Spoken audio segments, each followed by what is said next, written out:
Is a multiverse generator fine-tuned?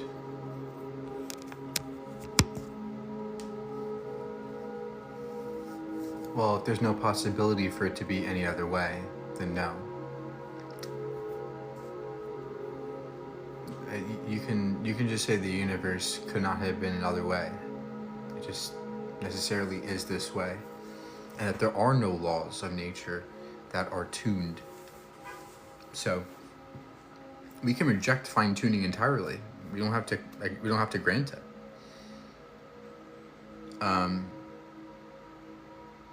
So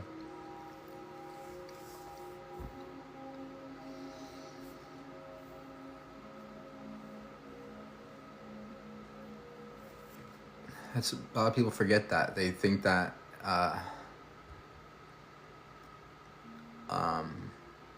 fine-tuning is a given. It's not. It's not a consensus position. It's not a fact.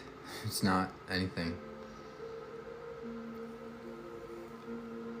But a male thinking he's a female. Yes, this is a misconception of what it means to be transgender. What it means to be transgender is that you don't identify with the gender identity that was given to you at birth. That's all. It doesn't mean that you think you're a male. Male has to do with sex, not gender. Gender is different, right? Gender has to do with your neurobiology, how you think, your brain. So there's a distinction that's very important to understand. That's why you seem a bit confused. If animals kill other animals, why can't we kill animals? Because we have the ability to not do that. We have options, we have choices, we have responsibility. We don't have to do it.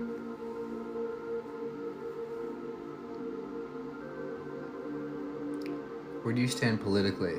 I don't know, but definitely not right-wing. And I don't agree with every leftist position. What if trans woman being a man is imaginary, being forced in society? I don't know what that even means. Being trans is something you're born with, right? It's not a choice, you don't choose it. You're born that way, just like I was born cisgender. I didn't choose to be cisgender. I was born this way, just like people that are trans.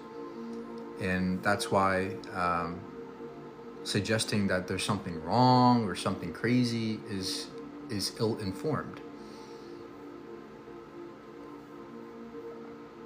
Yeah, look, you guys just don't understand what transgender means, right?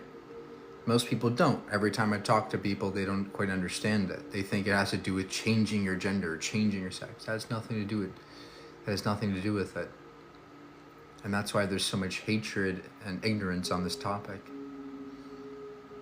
Why should I stop eating meat? Well, it's not just meat, right? That's bad. It's the harm and the abuse you're causing somebody, right? You're causing the animal abuse and suffering. And if you're going to be consistent in your ethics and say, yeah, it's wrong to abuse a person, well, then it should also be wrong to abuse an animal, because humans are animals. There's no distinction that's morally relevant between these two beings, and hence I'm vegan. It's the rational position, the ethical position.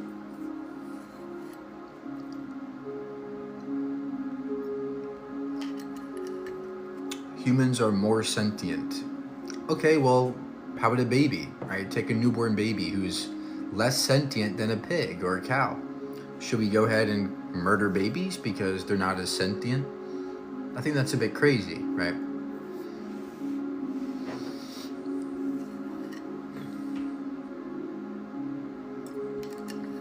A baby has potential. Okay, what if this baby doesn't have potential? What if this baby has no potential to be sentient in the way we are? Should we go ahead and murder them? I don't think so, right? I don't think potential matters either. I think what matters is the ability to be sentient, right? Sentience, consciousness, and life. I think that's what matters.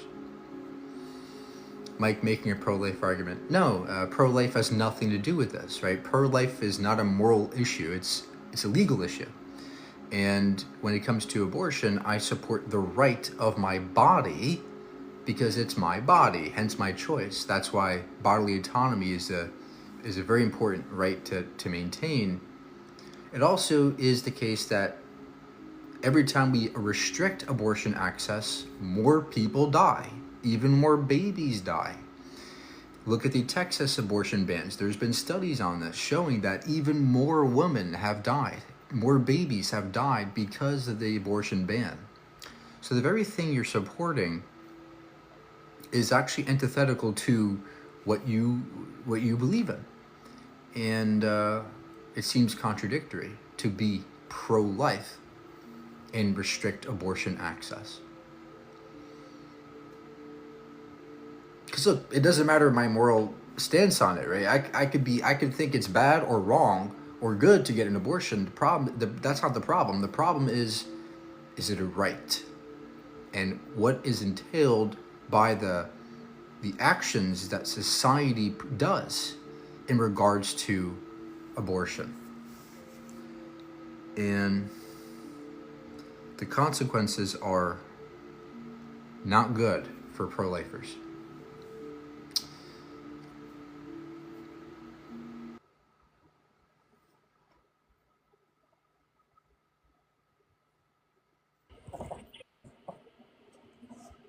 Hey man, what's up?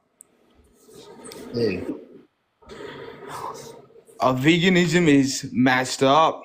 Why you think veganism is right? Well, I don't think we should be abusing others. Do you? You are using plant too.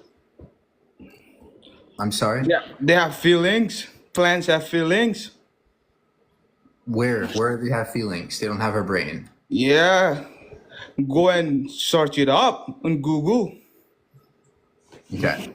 Yeah, so plants don't have brains, right? So they don't have the ability to feel anything. They don't have nociceptors, they don't have pain receptors, they don't have neurons, they don't have neural networks, they have nothing of the sort. So they don't have the ability to feel pain. But even if they did, let's say plants did feel pain, vegans actually kill less plants because the cows and the pigs that you slaughter have to be fed all You these lying? plants. You lying? I don't believe you. Why should I believe you? Because the facts demonstrate what I'm telling you. Nah, Most they crops, don't. No, hold no, on, hold no, on, no, hold on. no. Most crops in the world are grown for not for vegans, but for animal agriculture, right? No, 70, no. all right. Yeah. Have a good day. 70% of crops around the world are grown for animals, and that's why vegans are better for the environment.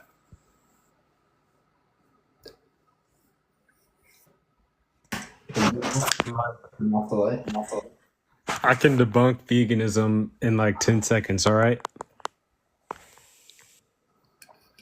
Okay, so you say that eating meat is wrong because it harms animals, but you don't believe in God, so you have no basis for morality, so therefore it's not right or wrong, so therefore it's okay to eat meat. Well, I do have a basis for morality. Well, it's not an objective basis. It's based on What you actions think. and consequences, right? But it's only based on what you want. It's not, you can't Hold ground on, an Joseph. objective Hold definition. on. I understand. I've heard this before, right? Well, the people will say, well, you don't have morality. You're an atheist. Well, the problem is I do. And I base my morality on several different things. I base them on consequences and actions. How do my actions affect you? I also base them on principles, right? A principle of, hey, let's treat each other with kindness and respect. And so that's what guides my moral framework. I'm not guided by a magic man in the sky, right? I'm guided by reality. And that's why I have a perfectly sound and working moral system without God. Yeah, but you have no real objective basis, though. It's just how you want to do it. You can't Well, say neither this you is. have. Well, you don't have an objective basis either, right? You're just saying whatever God says is good is good. That's I mean, that's better than what you got. how is it better? Yours is It's just as subjective. It's not. subjective as mine. It's an objective standard. No, it's not. It's whatever you Show think. me that God's objective. It's just he's the moral He's good. He's the moral How do you law know that? How do you know that God's good? because that's what he is. How do you know that? Faith. And faith is not objective, right? But you don't have you claim to have an objective standard, but you're just pretending you do, and that's not going to cut it for us. In reality, it doesn't matter if it's subjective or objective, right? That actually doesn't matter. All that matters is I have morality. And when it comes to the vegan argument, when I argue for veganism, I'm showing you that you actually align with my principles because most people agree that we shouldn't abuse animals. You already agree that we should never abuse a dog, right? Yeah. Right. So you actually have the same principle as me in regards to veganism. You just are not being consistent, right? For some reason, you don't either want to change, you think it's bad, something's in the way stopping you from going vegan. What is that? I mean, I wouldn't necessarily say that like the meat industry it is abusive, but I think there's other ways we can go around it to where it's not, if that makes sense. Like, yeah, I think they need to change some things, but I Right, think but still ethnically. we can instead of changing it to making a little bit less slaughtery, how about we just cancel all the slaughter out and we stop doing all that stuff and just go vegan, right? The best solution is to go vegan for the animals, for the planet, for ourselves, for the rest of society. There are many reasons to go vegan, even beyond the animals. And so your argument is really, I mean, going this way is going to be a really hard route for you. I mean, yeah, but also the health benefits of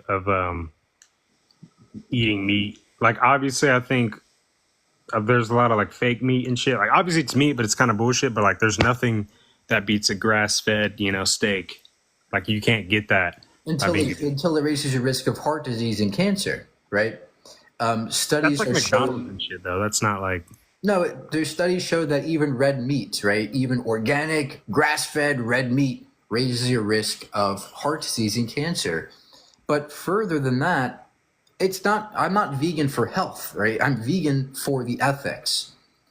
And but yes, I agree with you that health is important, and you could be healthy as a vegan. There's no argument on your side that would push me towards your side because vegans across the board are healthier in many regards. And even if it was 1% or 2% healthier to eat some meat, I would still be vegan because it's not about the health, it's more about the animals that matters to me. But it's like, I mean, if you want to do that in your personal life, it's your prerogative, but you can't really push it like on everybody else, Well, I'm not the one pushing anybody. You're the one pushing pigs in gas chambers, not me. No, I'm not. I buy it, but I don't do it physically. Every time you buy meat, every time you buy pork and meat and steak, what you're doing is you're paying a farmer or a slaughter worker to slaughter an animal, and you're paying for that, That's why I just refrain from doing that. I don't know. It just seems kind of depressing to me to be vegan. But what's more depressing? To sit there and make all these excuses because you just don't want to change, or to grow a pair and change and be a better person for others, right? I think it's more depressing to sit there and just make up all these excuses to not want to change and be a better person. I guess. Well, moving on. So you really think like the trans woman thing? So you think I could cut my parts off and be a woman tomorrow? Is essentially your No, yeah, that's a common misunderstanding of what it means to be transgender. Somebody who's transgender was born that way, right? They have a really deep sense of self-perception of their gender identity. It's not something you can just change tomorrow or change on a whim, right? It's not like I feel, happy tomorrow and I change my gender. That's not how this works, right? It has to do with your neurobiology, and it's your wiring of the brain that gives rise to your gender identity. So I'm cisgender, right? What that means is I was born with a gender that The gender that I was born with is something that society calls me as a man, right? So I was born this way. I was born a man. And it has nothing to do with my pee-pee, right? It has nothing to do with the fact that I have a penis. It has to do with the fact I could remove it tomorrow, I'd still be a man, right? So because it's how I think that makes me a man, not my genitals that causes it. I mean, I think it's just based in like what you're born, what you are is what you are. Like we didn't have this shit all throughout human history, and now all of a sudden, like everybody's trans. Like I don't know. I just think anybody with common sense isn't really buying it. Well, I think what's actually happened, that's a caricature of the situation. What's actually happened is we've learned in the past 30 years, we've learned a lot about the brain. We've learned about people. And for the past 1,000 years, I agree with you that we never talked about it because we didn't understand it. Just like we didn't understand people who were gay. And for the longest time, we always thought that being gay was some kind of crazy demonic thing. But now we've changed as a society. Now we accept them. And the same's happening for trans people. For the longest time, we just didn't understand them. We just demonized them. And now we're finally understanding them because it's something that you can't see. It has to do with the brain. But now we have fMRI and MRI machines that can look at the brain. And we're finding correlations between trans brains and cis brains. And we find that there is a neurobiological reason for people that are trans and for people who have different sexualities. It all derives from the brain. And this is exciting to learn about.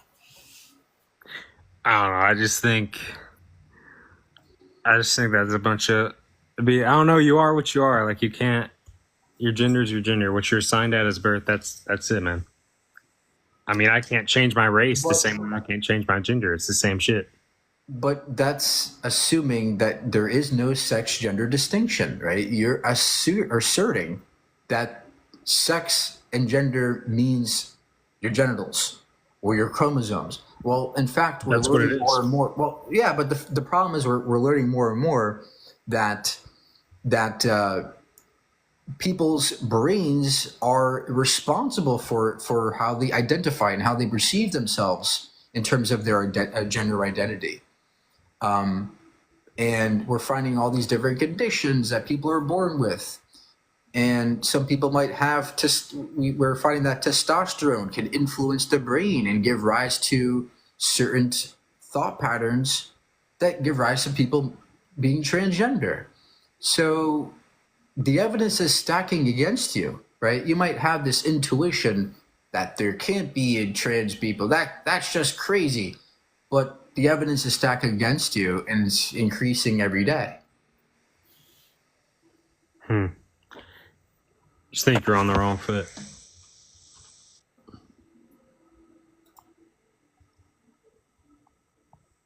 I'm sorry? I said I think you're on the wrong foot. Like you're not. I don't know. Well, that's not a valid criticism, right? You're just saying, I don't think you're right. But what's the reason why I'm wrong, right? You're not giving any substance. You're just saying, no, you're wrong, right? I mean, I get what you're saying. Like, obviously, there are traditional, like men act like this, women act like this, which is generally true. And women can be masculine and men can be feminine. That's their prerogative. But they're still a man's a man. Just because I'm feminine doesn't mean I'm a woman's all of a sudden. Like I'm still a man. And just because a woman works out and is masculine doesn't mean she's a man. She's still a woman. You know, just because you have characteristics that go outside of gender norms doesn't mean you're a different gender. Yes, nobody is disputing that you could be a feminine man and still be a man, right? Because gender identity is not indexed purely on your femininity or your masculinity. There are many more factors at play here. It has to do with many other social factors and neurobiological factors than just are you feminine or not, right? And that's what we analyze, what we decide, okay, is this person trans? Is this person a man or is this person a woman? We factor in all those other factors that go beyond what you're asserting are the only ones. I don't know. I just don't think this is really going anywhere. But thanks for letting me up, though.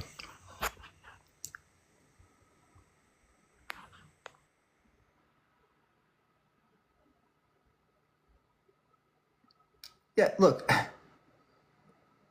this is a very like common like thing, right? They just go, "Oh, you're crazy for believing in trans. I'm gonna get out of here," right?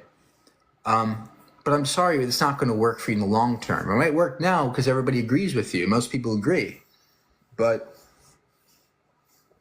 the evidence is stacking against you, and we have finally neuroscientific papers that are demonstrating that being trans is something you're born with, and that your brain gives rise to.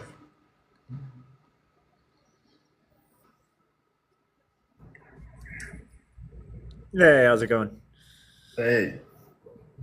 I just want to say I love your videos. I love your evolution videos. I think you did the evolution videos, right? Or is that someone else? It might be someone else. That I looks do like you and lots sounds of like you. evolution videos, yeah.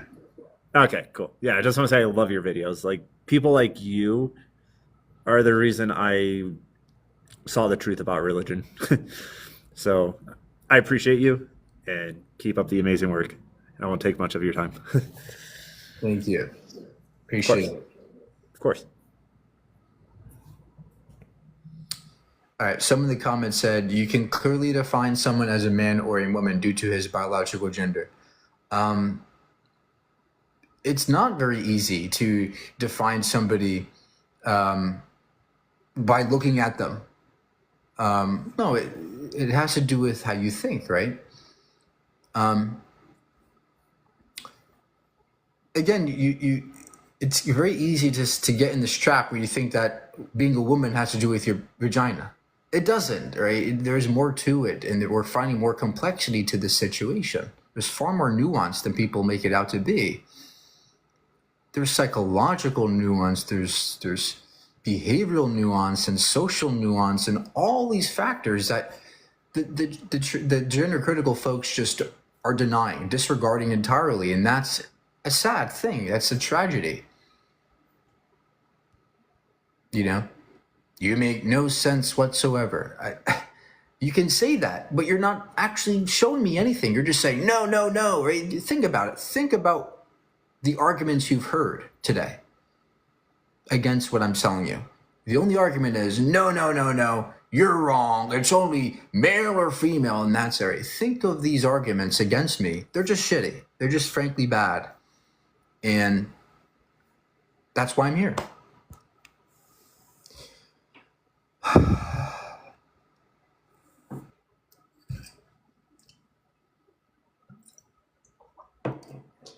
Hello. I was gonna ask, can you ask your evil twin to make more lives, please? Yeah.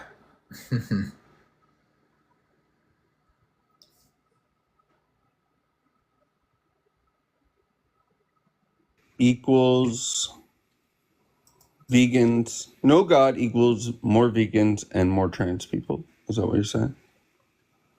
In your background? I'm sorry. So God's imaginary. So basically, you're Yeah. saying no God, and Okay. then that equals if you don't believe in God, then it equals No, no, this isn't.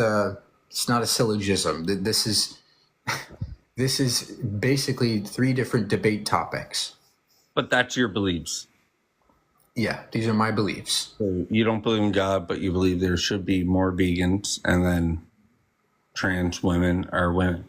So, and why do you hyphenate the trans women? Shouldn't that be like? Isn't that a prefix? It doesn't. It doesn't matter. It's just the way it was typed. It kind of does matter though. It for doesn't the matter. trans women. It can go either way. You can spell it. Oh, either really? way. Oh, so they can go either way. Trans women. What? So trans women can go either way. They're men, women. What do you mean? It depends on what Go they're trans. either way. I don't Well, know. I'm just trying to use your background, and your hyphen should be out there. Trans women shouldn't be hyphenated if you're believing them. I'm just going with APA methodology, bud. Okay, are you trolling me? I mean, I'm not. I don't agree with your background. So if you call that trolling, I don't know what you Okay, want. what But is your argument? I'm breaking down your word. What is your argument against these topics? You should be vegan. Should is the worst. Should and shouldn't is the worst friggin' words I've ever heard in the. All right, this guy is clearly Oh on. yeah, yeah.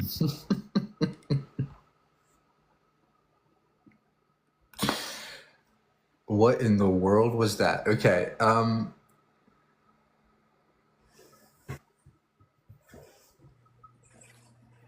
Hi, how's it going? Great. So, I want to debate you on your belief that people should be vegan as well as the idea that trans women are women. So, I mean, we can start with a vegan perspective. So, why do you believe that people should be vegan? Because if you're not, you're supporting cruelty and unnecessary abuse. Well, I mean, I think that yes, there is definitely some mistreatment of animals, like in terms of, like, I think some of the companies, like, they don't really treat them well, instead of, in terms of like storing them in very close areas, not giving them enough space, things like that. But I don't think that eating meat as a whole is cruel. I mean, I feel like in the grand scheme of all animals and organisms, like, it's pretty natural to be a carnivore and like consume other animals. I don't feel like that's inherently a bad thing.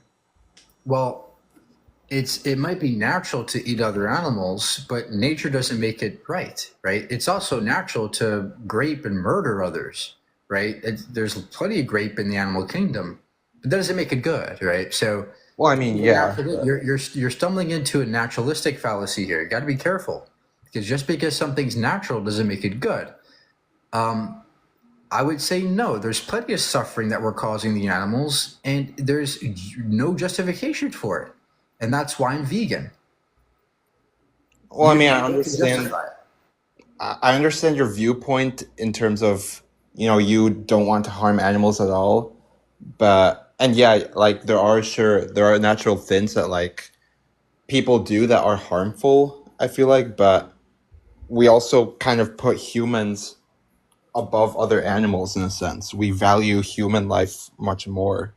So it's not really the same to Well, compare, I agree like, that grape. I I feel like agree it's not that fair to compare grape and other things like that to, like, eating animals, because that's completely different, I would say. it's not different. What's the morally relevant distinction here between humans and non-human animals that makes it okay to slaughter them? I mean, humans are extremely intelligent beings. So, like, there's a pretty big difference. Okay, so if we take a baby who's not intelligent, we can slaughter them. No, I mean, a baby is a human. It develops into a grown adult. Oh, So, so it doesn't matter if it's intelligent. All that matters is if it's a human, correct? well, yeah, I think Okay. humans matter more in that regard. Okay, And so I could go up to a dog and just slaughter it. That's good to you? I mean, socially, that's not acceptable, obviously. I mean, we've kind of, It's not what I as a asked you. society, I asked you, you think it's wrong to slaughter a dog? what did you say? Is it wrong or right to slaughter a dog? I mean, personally, I would say it's wrong Okay, because, great, but it's not a human, right? So well, yes, you but stumbled into two different contradictions. First, you said they have to be smart. Then I showed you a counter. Then you said that they have to be human, and then I showed you another counter example.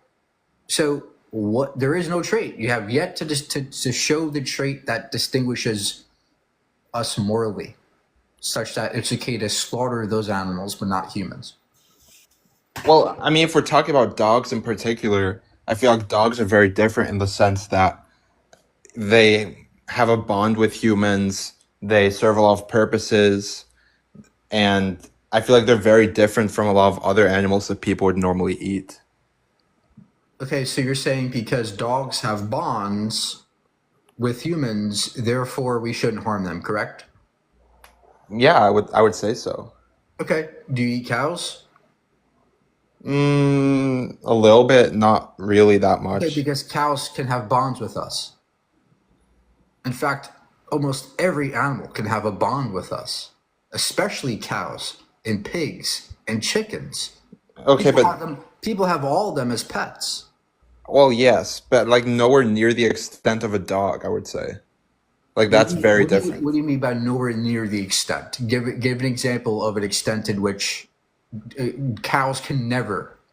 Well, I mean, one example is like people use dogs for hunting. Like dogs can be very helpful with humans in that regard. I mean, another example is like That's police something different. dogs. Now you're saying there's something that dogs give us, right? They give us the ability to hunt others, right?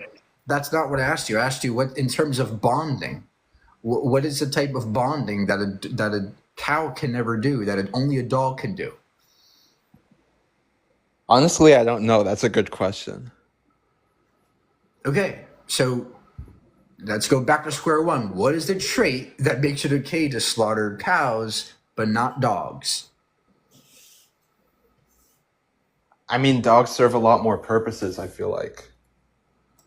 Like, why would you kill a dog when there's a lot of purposes for it compared to other animals? So, if a dog doesn't serve any purpose to us, we get to slaughter those dogs, correct? I mean, most people wouldn't. I mean, generally, as a society, we have decided that dogs have more value. I understand that, but that's not my question. My question is, if we find a dog that has no purpose, let's say it's a stray dog that has no purpose to society, would you think it's okay to take that dog into a gas chamber and slaughter it? No, I wouldn't. I mean, some people might, but I wouldn't. It has nothing to do with the purpose. That has nothing to do with the purpose of the dog. Again, we're back to square one. You have yet to show a trait that justifies slaughtering the cow, but not the dog, and you can't find it, right? You're being inconsistent every time. Okay.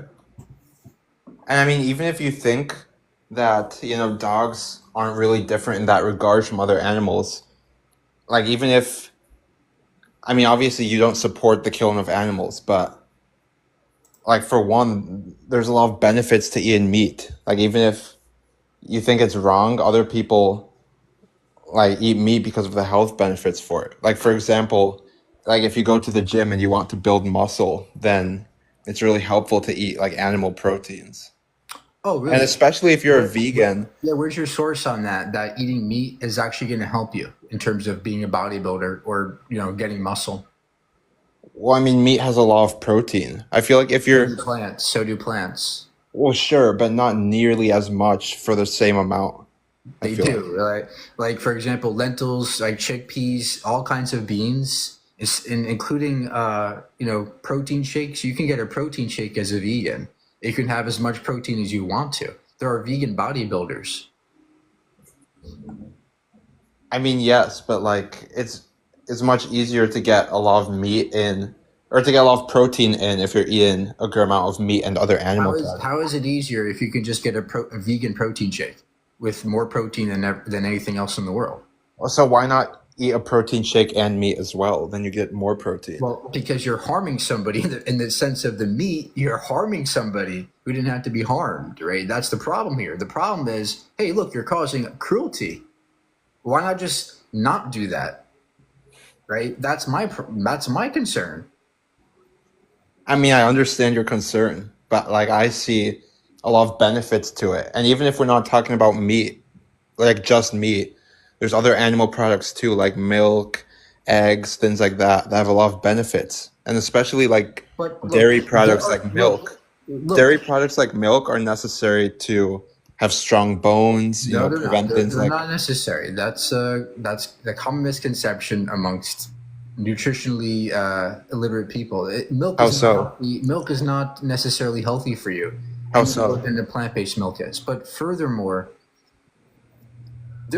when you say there are benefits to us, right? When you say that something is good because it benefits me, the problem with saying that is, well, how about in the slave days, right? Slavery had a benefit to me. If I was a slave owner, it was lots of benefit, cheap labor. Yeah. Well, does that make it good because there are benefits to me? Well, no, but I mean, as I said before, Okay, like, so then just because something benefits me doesn't make it good to do that action. well, not necessarily, but we still put human life above that of others.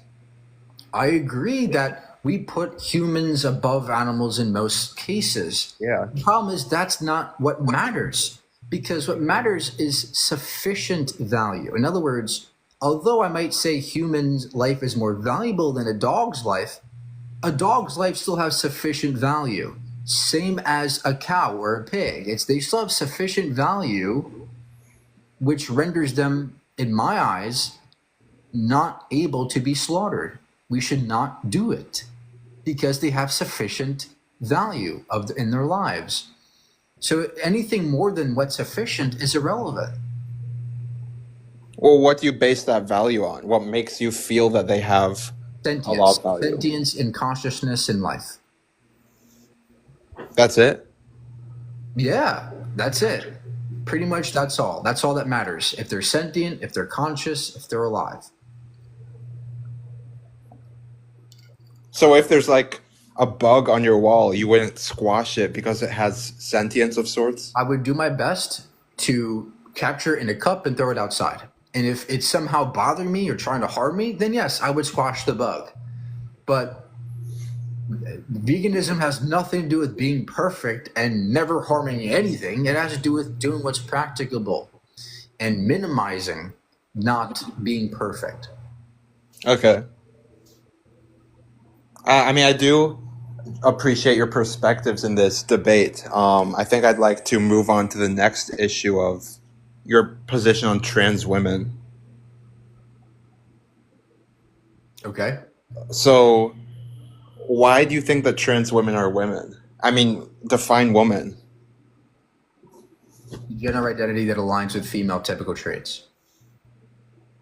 So, someone who says they feel like a woman. Do they align with female typical traits? If they don't, they're not a woman. What do you mean by align? Someone who feels they are a woman or not?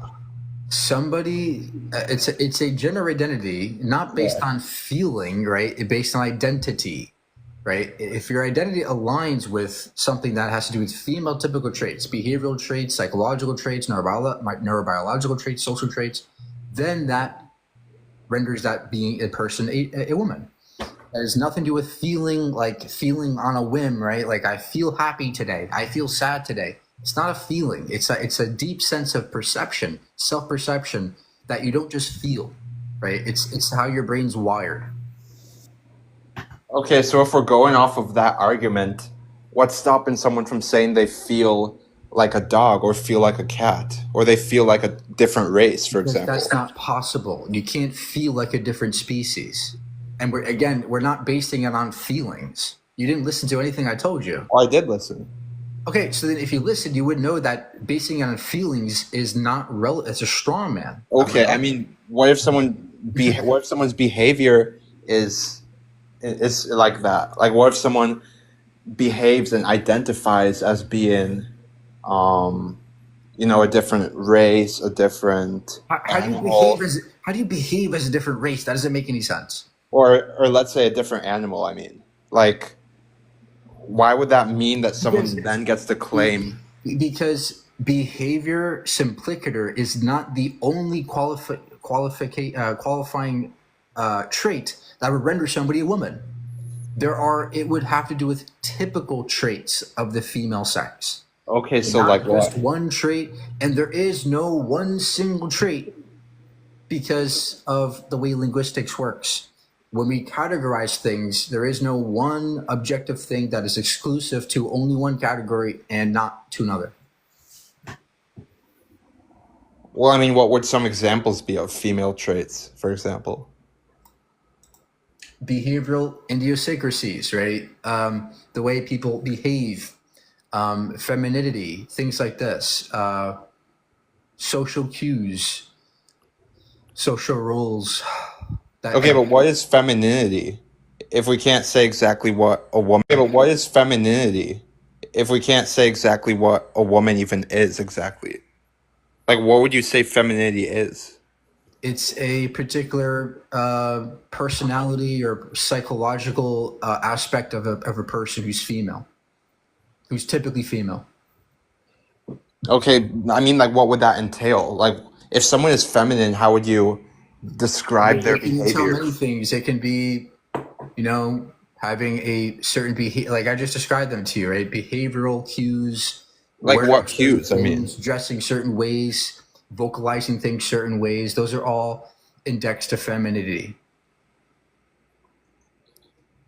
well, you've not really identified what those cues are. Like like what is that cue? What is that way of behaving? So if typically females, for example, wear dresses or wear makeup. That would be one example for you. Is that enough? Do you want more examples? I mean, sure, that's an example, but I feel like if someone just wears a dress and in some ways behaves like a woman, they shouldn't be able to just claim that they are. I never said that. That has nothing to do with being transgender. But again, it's not. It doesn't have to do with two or one little trait, right? It has to do with typical traits that somebody's self-perception aligns with. So it's not just tomorrow you go outside and wear a dress, then oh, I'm a woman now. No, that's a complete caricature, a complete straw man of my view. Okay, In that's what a lot reality, of it people are has to do with doing, a though. deep sense of perception, right? For example, I was born cisgender, right? It's not. I didn't just feel I was cisgender. It's something that it's innate in my brain. It's something I can't change. I can't choose it. Just like somebody who's transgender, they're born that way. They can't. It wasn't a choice for them to be transgender. Just like it's not a choice to be gay, right? It's the same line of reasoning, and that's why your argument is terrible. Why you think it's terrible? Yeah, because you're not actually arguing against this. You're just saying, well, what's femininity? Right? You're not actually showing me why this is a wrong statement. Well, I think it's important to really make definitions very crystal clear to be on the same page. Definitions are rarely crystal clear. I mean, what's a truck versus a car? I mean, a truck is like it serves a different purpose. It's used to, haul large amounts of supplies, for example. But I can haul supplies with a car. I mean, yes, but trucks are designed solely for that purpose and to be a lot more efficient in that regard. But I can haul things with a car. I can utilize a car in the same ways I can utilize a truck. See, there is no objective, crystal clear distinction that we can make when we categorize certain things. And this is a theory of categorization in the philosophy of language called prototype theory, where we base categories on things that align typically, right? Standout traits, typical traits. And there's Okay. never a fine line between two different categories when we categorize things. So this is the same thing in the case of woman and man. There is no one fine line between these two definitions or between these two categories of people. Well, yes, but There's never going to be one exclusive trait that men don't have or one exclusive trait that women don't have that only men can have, right? It doesn't work this way. okay, but And for you to come up here and not understand that is pretty sad. okay, but in terms of anatomy, there are very clear differences between a man and a woman. You can't really deny that. That's assuming, okay, that's assuming that there is no gender sex distinction, in which under current gender theory, as we've learned more about our brain and the body, there is a distinction. There is a distinction between sex and gender. One is, yes, in the terms of your genitals, your chromosomes, things like that, your gamete production, that would be indexed to things like sex. But gender is something different. Gender is purely neurobiological, and that's the distinction. I mean, I think gender is a made-up idea. Honestly, I feel that way That's not an because argument. Hey, you're it just is. saying it's not an argument. You're just complaining. You're saying I don't like it. Not It's really. not an It's a made-up argument. idea. Like someone, I It's mean, not a someone made up can idea. say It's not a made up idea, Piano Man, it because is. So, I mean, someone can say they feel one way or another, and then that's they not be, what gender means. You're and then not they listening. behave. No, They no, no. behave. Stop. You're not listening. You didn't listen to a damn thing I told you today. What being a woman or a man is not based on feeling. It's not based on waking up one morning and you feel like a different gender. It's not a made up idea either. It has to do with how the brain operates. And we can demonstrate this in the lab setting. So we can look at the brain and find specific correlations in brain structures that give rise to different sexualities and different gender identities. So to reduce it down to, oh, it's just made up nonsense is not only a bad argument, but it disregards all the psychological and the scientific nuance behind gender. And that's why your side is not doing very good.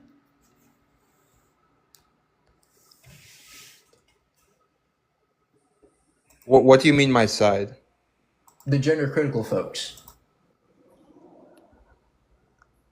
Well, yeah, I understand that you said it's not just based on how someone feels. There are a lot of other things that go into it. But I also feel like it's a totally made up It has concept. nothing to do with feeling. It I has said nothing to do I with feel. feeling. I'm not talking about what.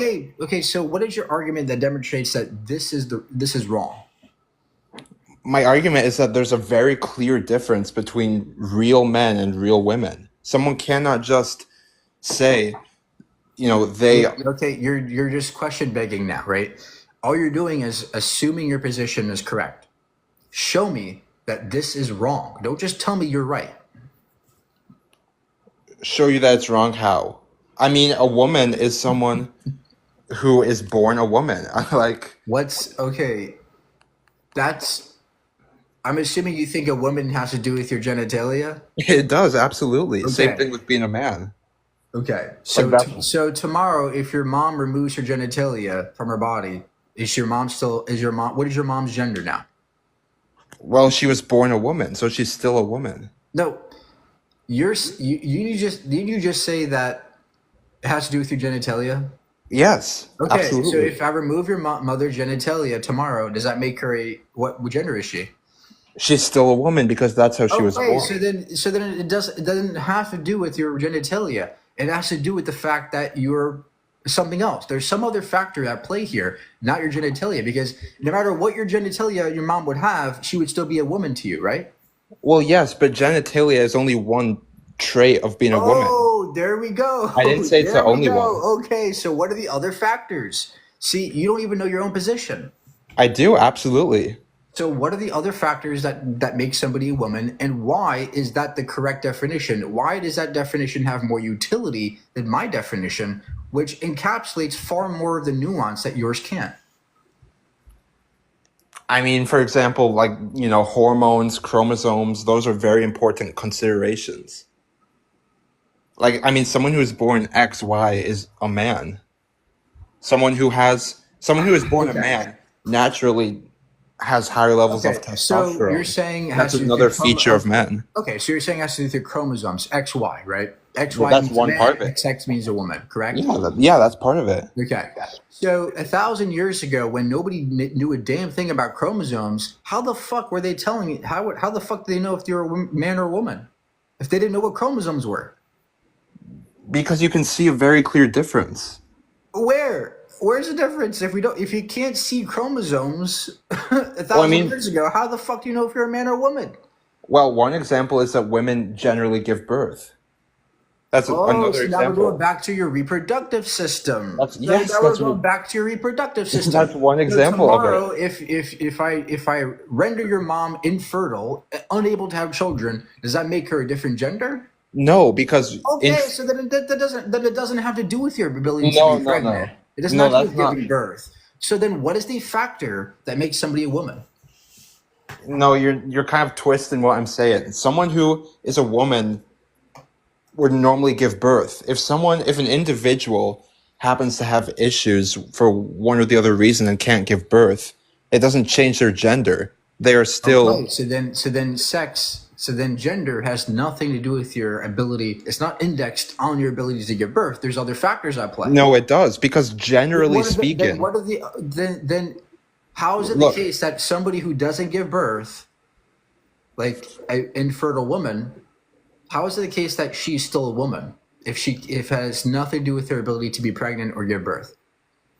I mean, she should still have a uterus. She should still have other. So if I remove the uterus, is she now a man or a woman? Well, she was born with it, so she is a woman. Okay. If you change, my whole point is that if your mom was born without a reproductive system? Is she a woman or a man? Okay, but those are very rare cases. That's not the Okay, so norm. those are cases that your definition doesn't account for. You're trying to base a definition Those are based on very definitions. rare. Those are factors that your definition can't account for. Mine can. How? See that? Great question. Okay, How but can your my how can your my definition.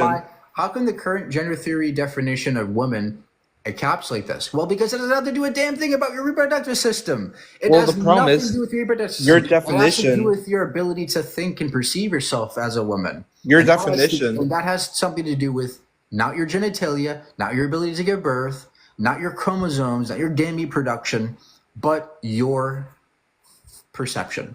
And that's the main factor at play. And that's why we know for thousands of years we typically going to understand if they're a man or woman based on behaviorals, based on psychological cues, social cues. All those things are way better at determining if somebody's a woman or man versus your pee-pee. Why? Most men have a pee-pee. That's a fact. So it doesn't make sense for your definition to completely ignore like basic physical attributes that I'm not define ignoring it. someone's I'm gender. not ignoring that. I You agree are. with you that most people who call themselves men have genitals of Yeah. that sort. Yes, But that's generally. that's irrelevant to gender and It's a. sex distinction, right? I'm trying to describe to you the fact that there's a distinction between gender and sex, and you're just going, no, they're the same. And I'm saying, no, there is a distinction. The distinction is one is neurobiological, one is not. And that's what you're refusing to understand. The reason why it's important to understand my definition is because in current understanding of the modern world, we find that there are cases where people are born with male genitalia, but they have female traits and they consider themselves women. They perceive themselves very deeply as women, and they might experience gender dysphoria. Yes. So to account, yes, and Yeah, so I to believe account, that's a and mental so issue. to account for all this new information, we Yeah. have to update our language. We have to update our definition of what it means to be a woman to better encapsulate that meaning. And yours can't do that. Yours is outdated. Your definition can no longer understand the new updated information about the world. Mine does, and that's why we use this definition. No, mine can, and especially when you consider. Okay, so then if yours can, then in the case of somebody with CAIS, are they a man or a woman? CAIS. What's that? It has to do with it's a syndrome. It's a what's it called? Intersex syndrome, in which you have male genitalia, but you express everything else female.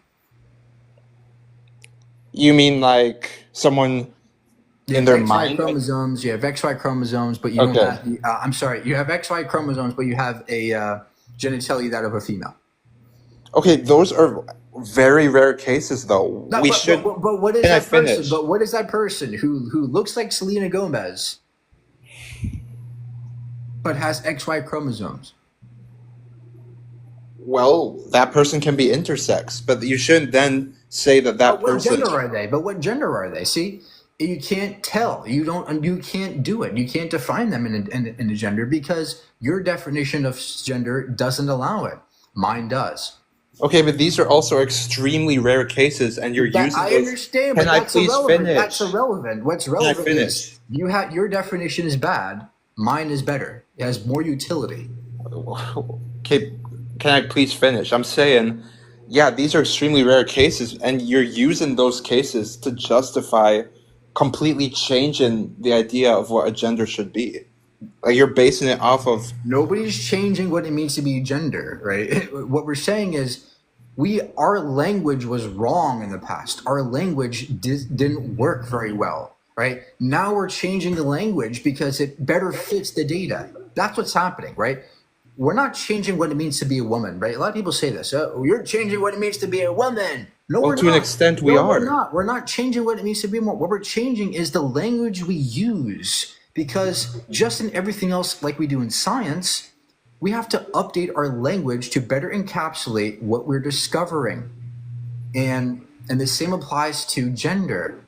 And this should not be a debate right now, right? You just Okay, don't want to change because you just are stuck on the old definition and you just don't want it. You just hate change.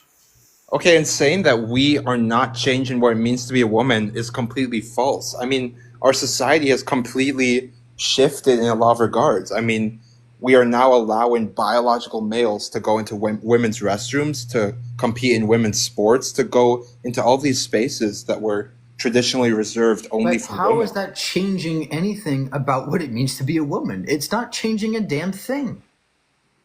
Well, We're it's not. changing. It's changing what. Well, the only thing that's changing is the way we socially interact with other people. It has nothing to do with what it means to be a woman is changing, right? So your Well, critique is well, it does. that critique didn't work. Well, it does because society is using that to change its perspective on what it means to be a man and a woman.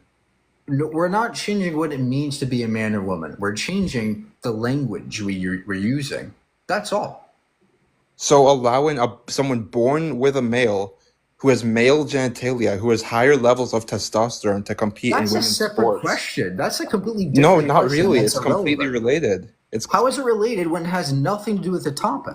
how is it? What do you mean? How is it related? It's related because if you're allowing a biological male into No. women's, Stop. That's not what I asked you. Whether or not we let trans women in women's sports, how is that relevant to the fact that trans women are women? Sports has nothing to do with this question. I could give a shit about sports, right? We're talking about this. This topic has nothing to do with sports. So go ahead. Please show me that this is wrong and we should be using your old definition.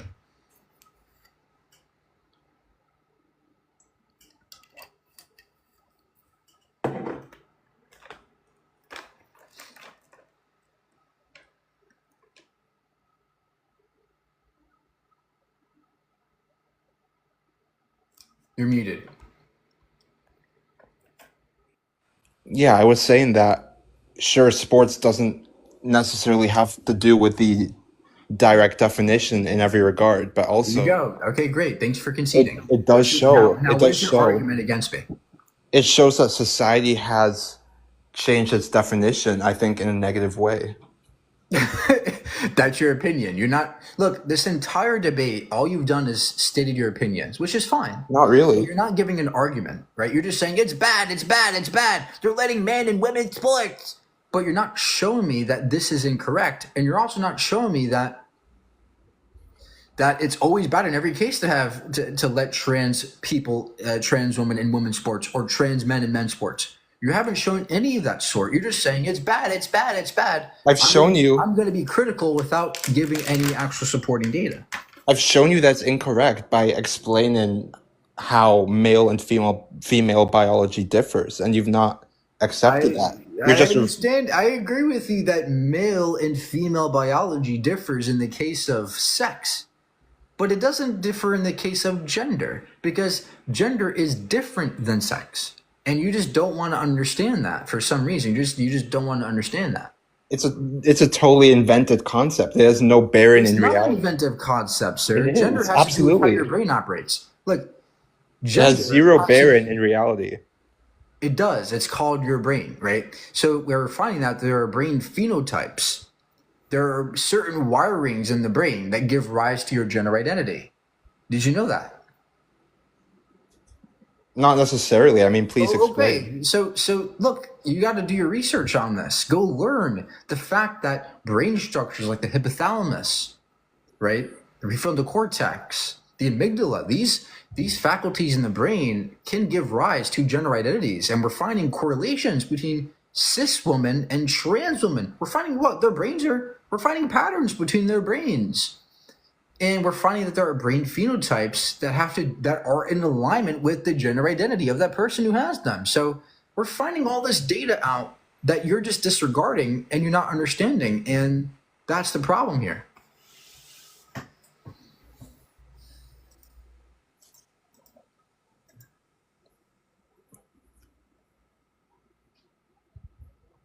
Well, I mean, sure, someone can behave like a woman, and in a lot of ways, they can feel like they are female, even if it's not correct. It's not a feeling. Look, Like, this morning I felt horny.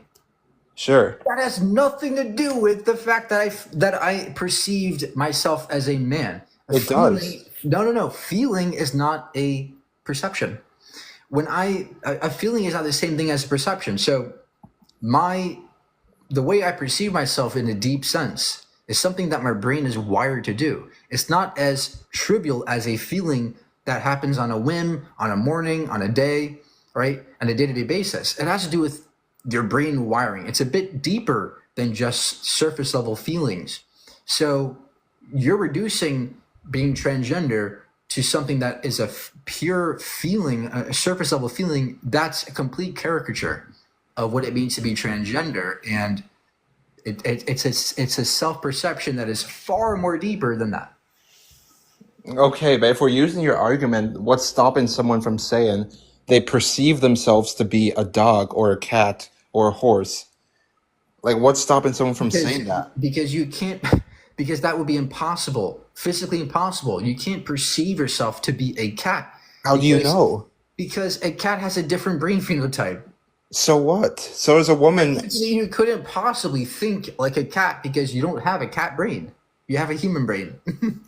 and if you're born a man, you don't have a woman's brain either. You have a male brain because you're born a man. No, you can have a male genitalia but have a woman brain. That's all it means to be transgender, like trans woman, right? A trans woman is somebody who typically is born with male parts but has a woman brain, a female type brain, right? It's that simple. Well, I mean, how do you know that someone doesn't have a brain of a different animal? Well, because that would be physically impossible. You see, that has to do with your DNA, and that would be physically impossible for you to grow a different species brain. You would die. So you believe that biology does matter in some regards, but you disagree that biology matters. Biology matters in the case of gender. Disagree that biology matters. Biology matters in the case of gender and sex. Gender is biological. Being transgender is biological. It's neurobiological, right? It's a domain of biology. So is sex. They're different domains of biology, but they're both biological facts. And so you're just not understanding this. No, that's not true. I mean, what you're saying is basically. So then go ahead and steelman my position and tell me what I think gender versus sex, the distinction is. Go ahead. I believe gender is a made up social construct. There's no bearing in reality. Put on my shoes for a second and tell me my position. What do I think is the distinction between gender and sex? Tell me what I think about this. Well, I mean, you think that gender is based on someone's self-perception and that sex is based on, someone's physical characteristics in terms of how they were born. No. You still don't quite get it. So what's your perspective in that regard? You're also born with the gender you have. The distinction I'm making is gender is neurobiological, right? And sex has to do with your genitalia and your chromosomes, reproductive system more, right? That is the typical distinction between sex and gender. So you just still don't quite get it. So it's getting hard to actually talk to you because you don't want to understand my position. Well, I feel like you don't want to understand my position either. And what you were saying before is that I understand your position. It's just bad. And I actually gave you arguments against it. You just don't understand them. Well, also what you were saying before was that someone can't possibly perceive themselves as a different animal because that would be physically impossible. So you do believe that physical biology matters, but you refuse to acknowledge it. I literally just told you, yes, it has to do with your neurobiology. Do you know what that means? Yeah, someone's brain. Right. So that's why gender is biological. Gender is a biological fact. So is being transgender. Being trans is a biological phenomenon. Okay, and what's stopping? So is being gay. So is being lesbian. Okay, and what's stopping someone's neurobiology from making them feel like a cat? Because a person could never have a cat brain. That would be physically impossible because they would die. Because a cat brain cannot sustain a human body. they don't need to literally have a cat's brain, but if they perceive themselves Well, to be they a do. cat. They would have to. That's the problem. That's the problem you're not getting, right? That would be the critique you've raised would be impossible under my position because that person would have to have a cat brain, which couldn't speak or talk or behave in the ways we do. It couldn't function, okay, in a human body. So that's why your critique fails miserably. Okay, interesting. I mean, I don't know if either of us are gonna change each other's minds, but I did appreciate this debate nonetheless. So, I mean, yeah, let's agree to disagree.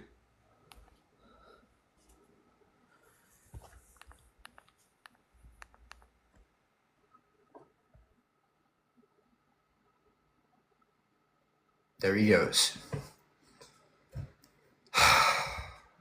Look, guys, the guest is a good person. And I hate to bring up the,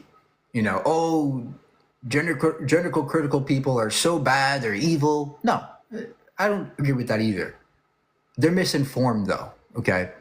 And a lot of the resistance in the way of these discussions is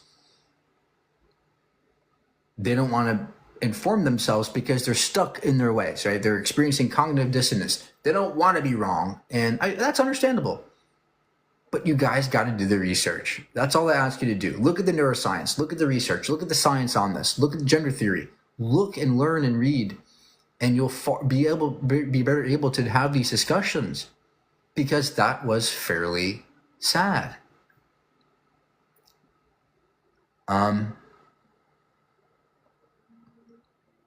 Yeah.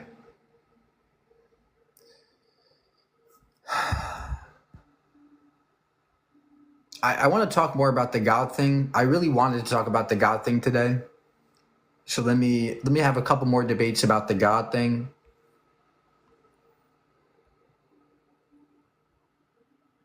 And then I'll go. I wanted this to be kind of short.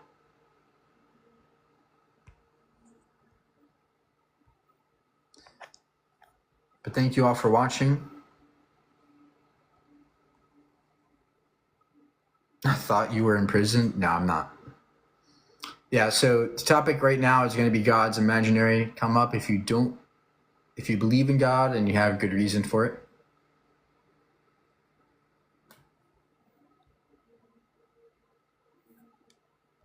When I have the other prompt up, people always tend to go to the trans thing. I want to make it more equal.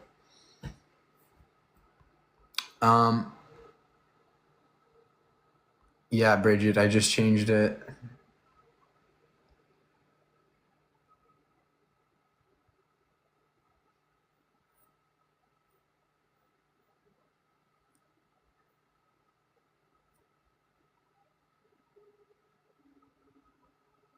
The king of debates.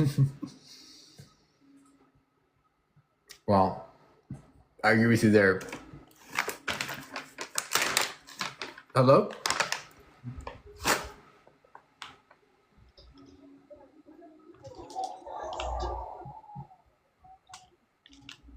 Hello, Justy? Hey, I was just curious. You look like this is not an insult. You look like Joe Goldberg. I don't really have a question. You just look like Joe Goldberg, and you look pretty good today, Mike. Yeah, please.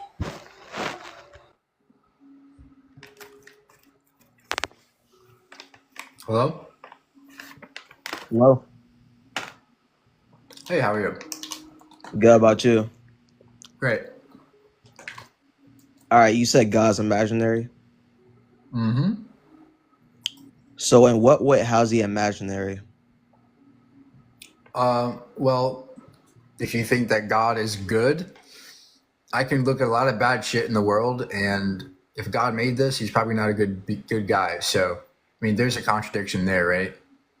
But there's like omniparadoxes, like omnipotence, omniscience. Like I kind of question those things.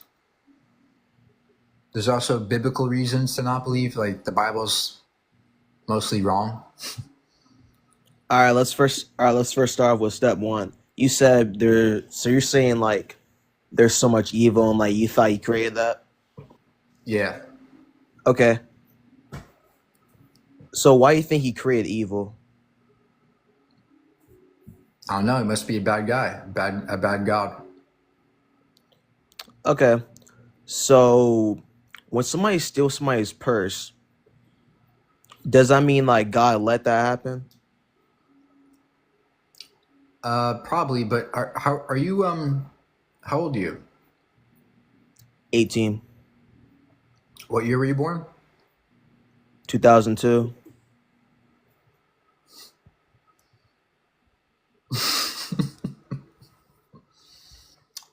My suspicions were correct.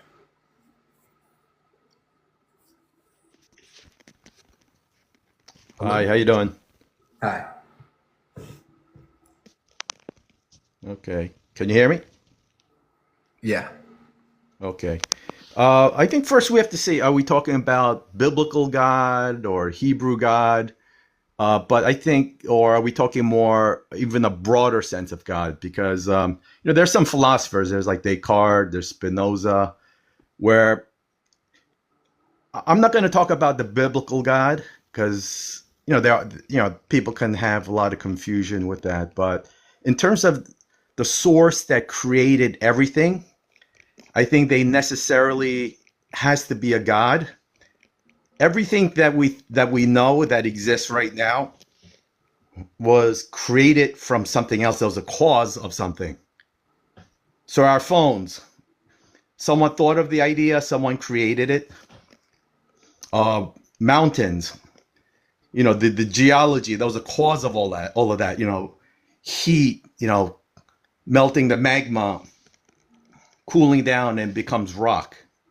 So there's a cause of everything that we know in this world. There was a previous creation, a cause of that.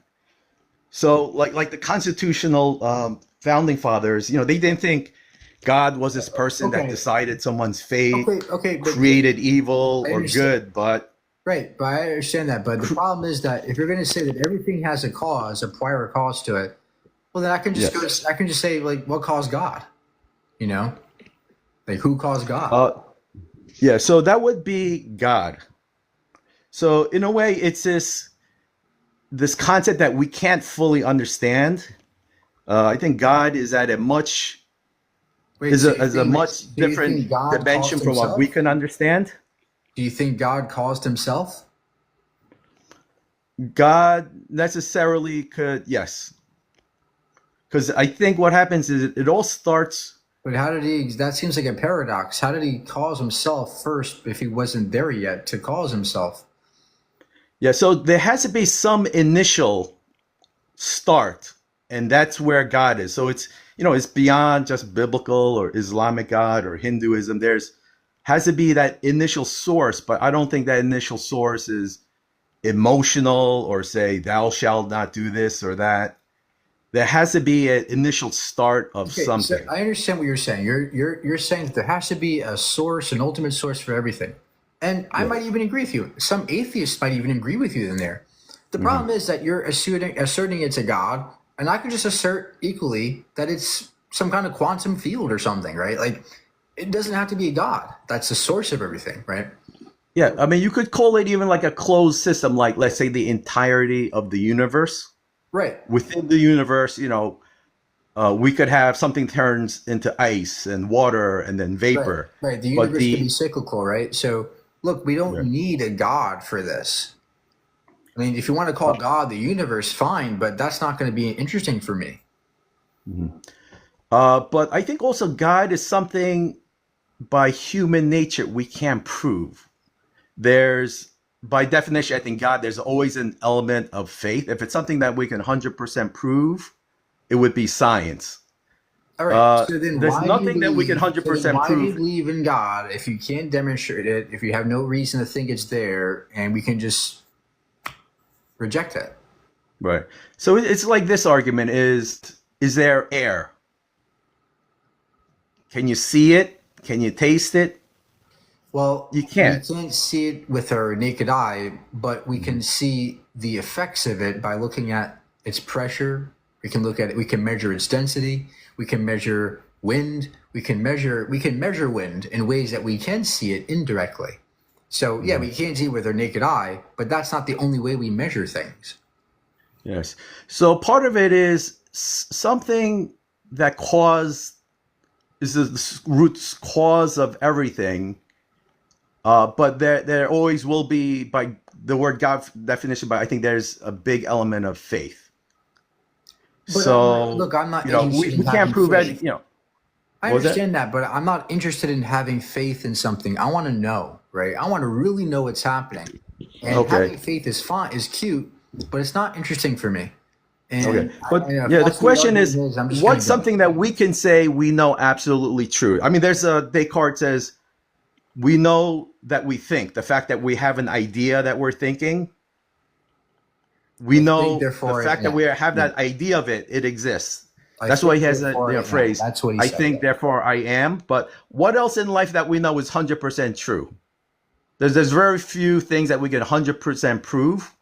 There's a lot of things that people Well, believe were true. look, this is an epistemological problem that you're asking. It depends what you mean by certainty. It depends on what you mean by So what's something evidence. It that's depends. absolutely true that you know, just give me I anything. don't know what absolute certainty means.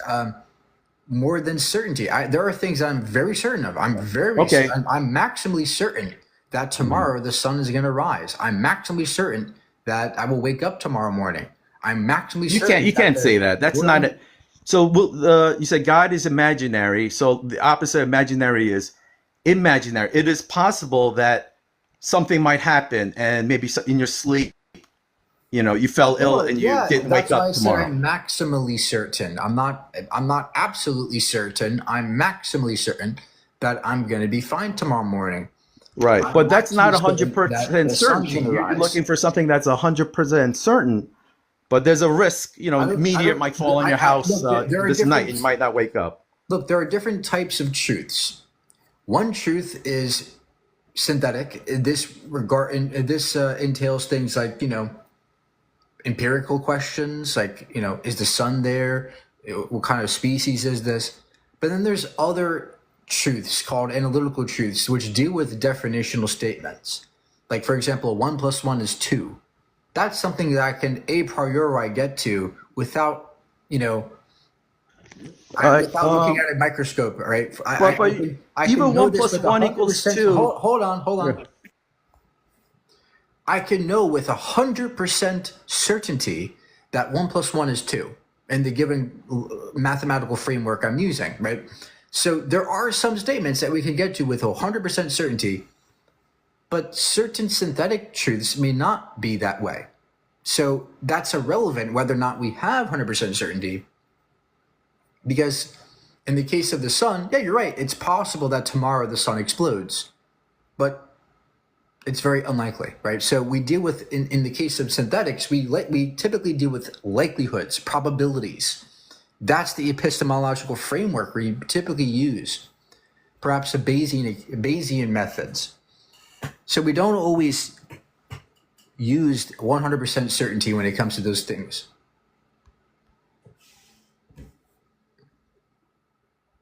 You're muted, by the way. Okay. You mentioned that 1 + 1 is 2, but in different mathematical models, that's not true. The concept of I agree. 1 through 10, 100, humans created that system. Yeah, Right? that's why I So- said within the so- context of my given mathematical framework. Right, what I'm but that was a using is human 100%. construct. Our number system is a human construct. Humans created I the agree. 1 through 10. You know, before in cultures, they didn't use that system. I agree. I agree But- with you. Yeah, so another concept. So it says like 1 drop plus 1 drop of water, they combine, it could still be 1 drop. So that's just an example where 1 + 1 equals 1. Look, what I described to you before was within the mathematical framework I'm using that aligns with the axioms I'm using in my model. If I suggest 1 + 1 is 2, that's going to be 100% fact. It's an analytical fact. It can't That's be just wrong. using the conventional theories of math, but there's other theories of mathematics I where one agree. plus I one. agree. There's Right. many theories of math, but I'm suggesting that within this particular framework that I'm using, 1 + 1 is 2, and that would be 100% true. It couldn't be wrong. So Using the that's an example conventional. of a definitional Right. statement. We Right. can have Because 100% certainty of. right. Because we have people who are historically a lot smarter than us. Even Albert Einstein. Uh, I think we could. It's fair to say that he was astrophysically, physically, probably even metaphysical understanding of the whole universe. He's much more advanced than we were. He believed there was a God. It may not have been the biblical, It Judeo-Christian type of wasn't even a God, god. but Even calling Einstein a god believer is, I think, a caricature. In reality, he believed in the thing called Spinoza, which means that the laws of nature themselves, the total of the laws of nature, that was what God is. But yeah, I mean, I studied that's Spinoza. He's my favorite philosopher. that's not So, that but your topic is God is imaginary. You didn't say biblical or Judeo-Christian God. Your topic is God is imaginary. But yeah. yeah. So I do believe in Spinoza's model of God. I think it makes a lot of sense, and the whole universe makes sense. And it sounds like you may be But familiar with it. it So makes we sense, probably but agree on that that. could be true under atheism. Like look, the whole contention here is that I don't think God needs to exist. It's just irrelevant. I want evidence for it. Yes. So I think that even the concept of God is that there's a system of belief or system of how things work that it's beyond our control. On this earth, there's gravity. Uh, on other planets, there's gravity. That may be a consistent, but if we go into different dimensions beyond the physical world, I believe there's also multiple dimensions that we don't fully understand. Uh, People can experience the past, future. I believe certain people have this dimensional connection, and we've seen that throughout history. Some of the people, have these levels. So, from your, once again, your general topic, if you agree with the Spinozan concept, but atheists believe there is no God. So maybe you might say Mm, agnostic model. Maybe I might agree to that, but Look, do you have any arguments for God or not? yeah. So I just proved, using Descartes, Spinoza, Einstein, uh, other people who agree with this guy, they probably have a little bit more of these.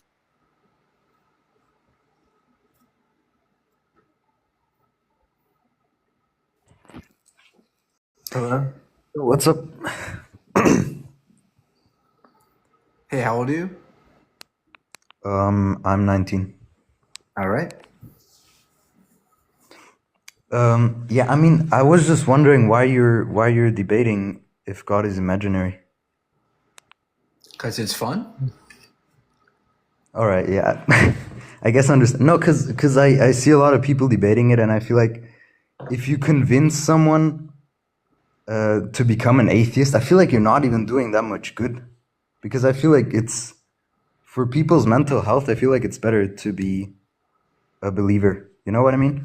Well, that's coming from your biased perspective, right? In terms of I'm actually an me, I'm atheist, a so very happy atheist. I'm mentally happier than I ever was in my life. So the idea that being an atheist would be something negative necessarily is wrong. I agree with you that typically atheists who don't have any guidance, they can get stuck in existential crises where they don't know yeah. what to believe anymore. But that's not a problem for me. And it's not necessarily a problem that is tied with atheism. Yeah, I feel like there is a little bit of a correlation though. Okay, well, Like, I could say that there's a correlation between being a Christian and, being a shitty person, right? Being arrogant. yeah, Like, kind of. like anybody can make up statistics and say, yeah, I wouldn't pray because that means, you're going to become a shitty person. But I want good reasons why God is real. That's all I Yeah, I think. don't feel like there is any. Also, what I think is interesting is that no, I'm not. I'm not a believer, by the way.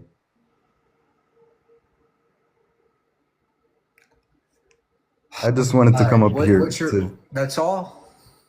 Yeah, that was basically all. Oh, I liked your video on the.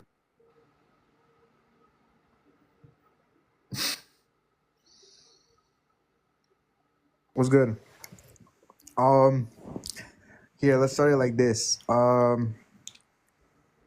So if there's no evidence in something, right, then it's impossible for it to be real, correct? No, I don't. I never said that. So why don't you believe in God? I want to hear your side. The overwhelming lack of evidence for it and the arguments against it. All right. Yeah, I have no evidence. All right. All right.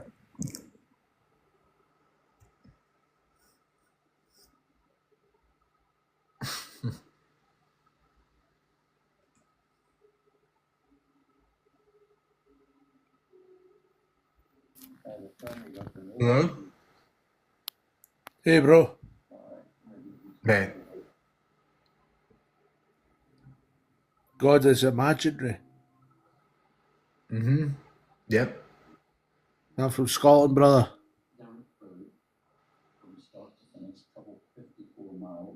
Brother. Do you have an argument? No, I'm with you, bro. I am with you, bro. All right. Thank you. Cheers, bro.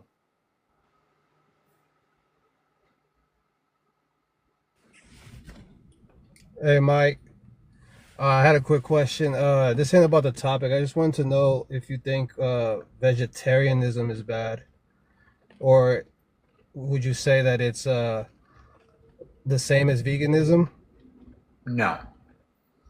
No. It's You know, look. Asking me what's is vegetarianism bad?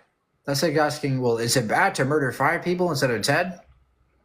Well, you're still murdering somebody, right? You could just not murder anybody.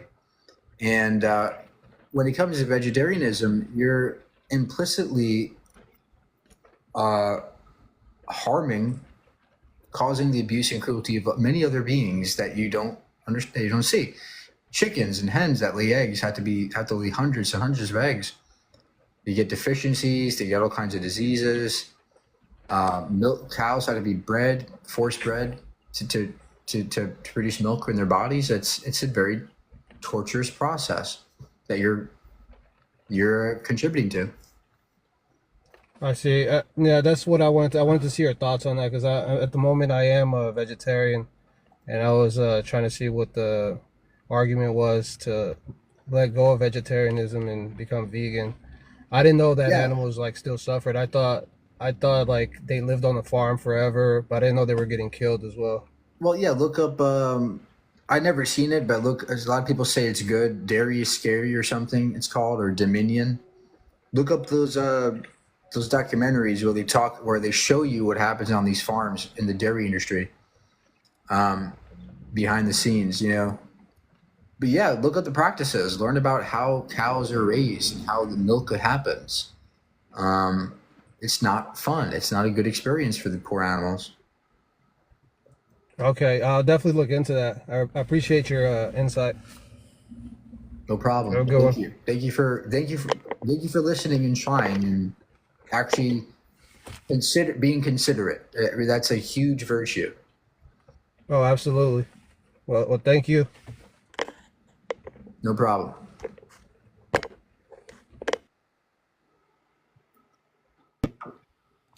What's up, Mike? Uh-oh. Yeah. How's your day going? I want to talk about the Shroud of Turin. It was going okay. Oh, okay. I was gonna talk about the Shroud of Turin. Do you believe in that? The Shrine of Turin? No. I sure do believe I'm in sorry. that. Let me get closer. The Shroud of Turin. The Shrine of Turin. Yeah. I don't say it like that. Yeah. Okay. What about it? It's a cloth. Do you believe in that? I believe it's a cloth with some painting on it. Yeah. Oh, okay. So do you believe in the 2022 Italian research about it that proved that it was in Jesus' era, and then they said it was high energy, like gamma rays? You don't believe it? You don't know it? You're gonna laugh at it? All right. You said it was gamma. Gamma rays. They Gamma said that. rays? Yep. They said it. They said that. What is this? They The said that. Hulk? The Okay. hoax? Okay. No, Look, 2022 Italian scientist. okay. Look. Show me what the research demonstrated. Right. Don't just say study gamma rays. Right. Give me the actual studies and show me the research, and I'll listen to you. But you're not saying. Show you the research. I can't pull up the research at the moment, but you can. You Give can. the I'm argument. guessing you Give have the a. argument. Give the argument. You have a computer up, right? Yeah. Can you look at 2022? I think it's 2021 or 2022. Italian scientist doing research about the Shroud of Turin. Shroud of Turin. Yeah, I mean, 2022 Italian research.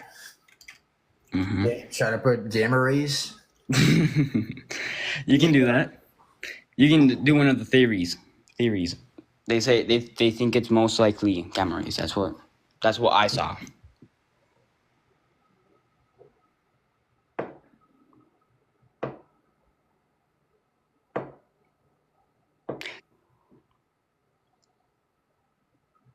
All the study did was show that it might be from 2,000 years ago. Oh, congratulations, right? This doesn't demonstrate it's some kind of magical thing that Jesus wrote on the way to heaven. But they also said it was we couldn't perfectly replicate it, and at that time they couldn't replicate it as something as fake because they didn't have the technology. Well, just because we can't replicate something doesn't. No, mean I'm saying that they couldn't either. Not have happened naturally. It couldn't happen naturally. Is that what you said? Just because we can't replicate something doesn't mean that it had to have come supernaturally. Yeah, I mean, yeah, I agree with that, but I think they also said it was most likely not natural, and I believe in that. You know, I believe in that it was not as like it could be natural. Look, right? look. One study. This study is, by the way, not conclusive, right? They don't conclude anything significantly. Yeah, that is not going to convince anybody, right? You need that's not going to convince anyone. Research. Okay. You need a lot more data on this than just look, here's a study from the gamma rays. You need more than that, and this is not going to really cut it for us. So what am I missing here? What do you want me to clarify on? Like the Nazis, obviously. We need way more research on this. Okay, so the research with it before that, I'm pretty sure it's 1967. They said something very similar, didn't they? But they thought it was a little bit. They thought it was in. I don't know what period, but they thought it was in like the medieval times. Yeah, you're not being very elaborate. In 1988, scientists actually looked at it and they said it came from the 13th or the 14th century, whatever. Mm-hmm. Then this study came out and he claims that it came from 2,000 years ago. By the way, the Italian guy, he was probably Christian.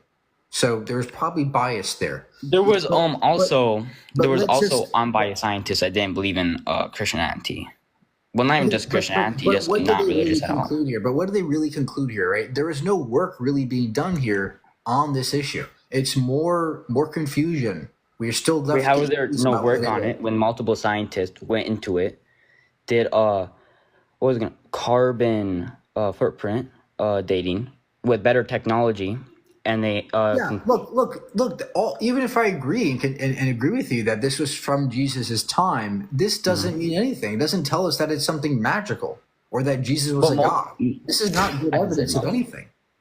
But most scientists disagree with that, and I think I would agree with the scientists here. Most scientists do say it was a little. They don't think it was just fully natural. Where's the consensus that most scientists agree that the cloud... In that research. They don't think like some of them could believe in it's natural. Listen, but you're not all being of them. Very elaborate. You're just being very general, and this is a problem. Mm-hmm. What research demonstrates there's a consensus about the Shroud of Turin being from Jesus? I'm guessing you just went to the site, right? Oh wait, you're trying to say if it was from Jesus or not, actually Jesus. Is that what you're trying to say? I didn't hear you. How Sorry. old are you? How old are you? I didn't hear you. What? How old are you? Before that. Yeah, I'm not. I'm something's fishy here. No adult would be that just lost.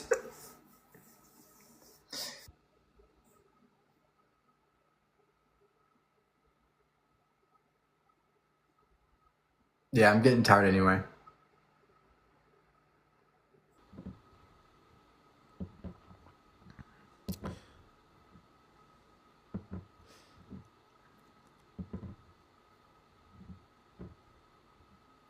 Thoughts on Pope dying? It's sad. You know, it's sad seeing people pass away, but it's life.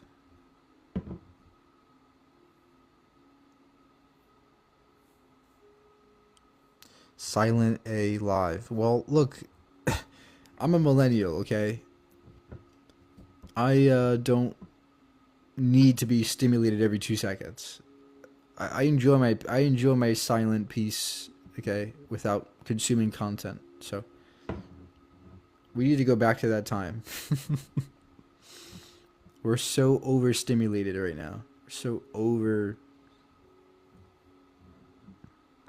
How do you talk about veganism with friends and family?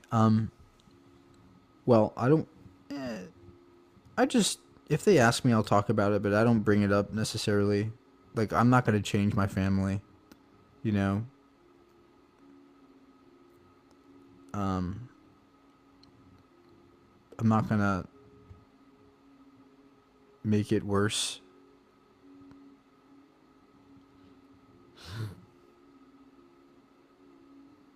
What about 80 BC? Something happen? Oh my god, dude! It's just calendar. It's like it's just a. The church invented the calendar, the Gregorian calendar. They manipulated the Gregorian calendar to make it to fit in with the Jesus teachings, the Bible. That's it's just a name. It's just a letter, right? It's nothing to do with the fact that Jesus died or did something. Do you watch the anime Dude? No. Why would so many people praise the Bible if there was no God? Because religion gives you comfort. Look, there's a good reason to be. There's an emotional reason to be Christian. It gives you a sense of comfort that when you die, you're going to be somewhere. It gives you a sense of belonging. Oh, I belong to this church. There's a community, right? It gives you something to feel like you connect with and talk to. A lot of people think they can talk to God. It's just their inner voice, but they think that's God talking to them. They're like, wow, look, I'm talking to God. And so it makes you feel like you have some connection. And that's what people yearn for. People yearn for that connection. So it's obvious that people are going to believe in God, but that's why we should be extra cautious. We should be extra cautious because we understand our fallibility in regards to this. We understand that we're fallible and that we're very emotional animals. And we often we're very prone to these temptations of believing in these supernatural things because it makes us feel better and all this mystery. So it's very, very tempting and appealing to believe in God, especially in the modern world where there's lots of bad things that happen. A lot of people suffer, right? Think of all the suffering that's happening right now. Think of all the children right now who are being diagnosed with cancer. Think of all the people who just lost a loved one. And they have nowhere to go. They have nobody to guide them. They have nobody telling them it's going to be okay, right? Those people tend to resort to things like religion. That's fine. But technically speaking, we have to be careful when we start resorting to these kinds of supernatural things to give us comfort. If you want the truth, you're going to be extra cautious in believing in these religions because we often do it for emotional reasons, not logical ones.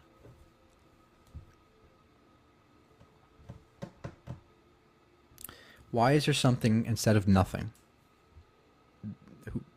Who said that's a true dichotomy? It might be the case that there is no such thing as nothing. What do you mean by nothing? Conceptually, it's impossible to conceive of nothing. How do you do it? You can't. By definition, you can't conceive of nothingness because you would have to be nothing to conceive of it. You'd have to not think it to think it. That's a contradiction. It's so look at what I'm trying to say here is that when we use the word nothing, what is why is there something than nothing? That's a mistake, right? That's a product of our ignorance on the universe.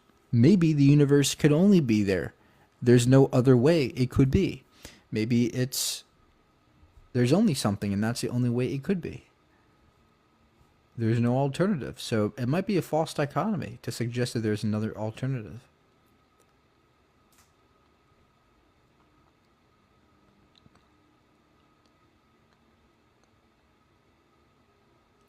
And the other answer, if there is such thing as nothingness, well, maybe there's some kind of natural, fundamental reason for that doesn't require a God. We don't need God for anything. God is not required for anything in this universe. Didn't you get bodied by Jay Dyer? What was the argument that bodied me? Give the argument. It's very easy to say I got destroyed or I lost or I was beaten, but give me the argument. Then we can talk about it. Tag. Well, tag is merely asserting that it's impossible for you to be an atheist because you'd have to assume that God exists to be to even think logically. Well, again, that's merely an assertion. Demonstrate that it's impossible for atheism to maintain. You can't do it. You don't do it, and that's why the tag argument doesn't work. How do you ground logic? The brain, the mind. We don't need God for anything. You're not showing a good reason to think that these so-called transcendentals need something more than a mind that's human.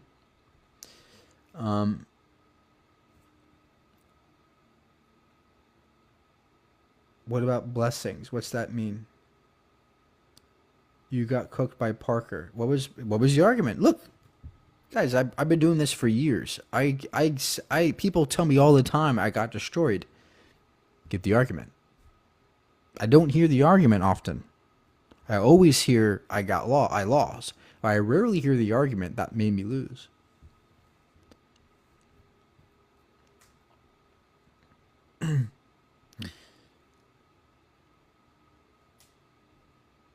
It's yap, and that's what you say. Every time I give the counter, you just say, you're yapping, right? That means you're just bad faith. You're not being honest. You just want to say I lost to make me feel bad. It's not working. Do you ever get tired of being atheist? Like your needs purpose? This is a great question. Does atheism make me feel bad sometimes? No, it doesn't. Because my wants, my yearning for purpose doesn't come from my belief in God or nothing about what I believe gives me purpose in terms of the fundamentals of reality. What gives me purpose are the realities in front of me: people, animals, nature, trees, air, fresh air, going outside, music, right? These are real things that give me purpose in my life. And my purpose is not tethered to my foundational belief system. It's tethered to the real things that are right in front of you. And for that reason, I have no existential problems in my life. I'm very content, very happy.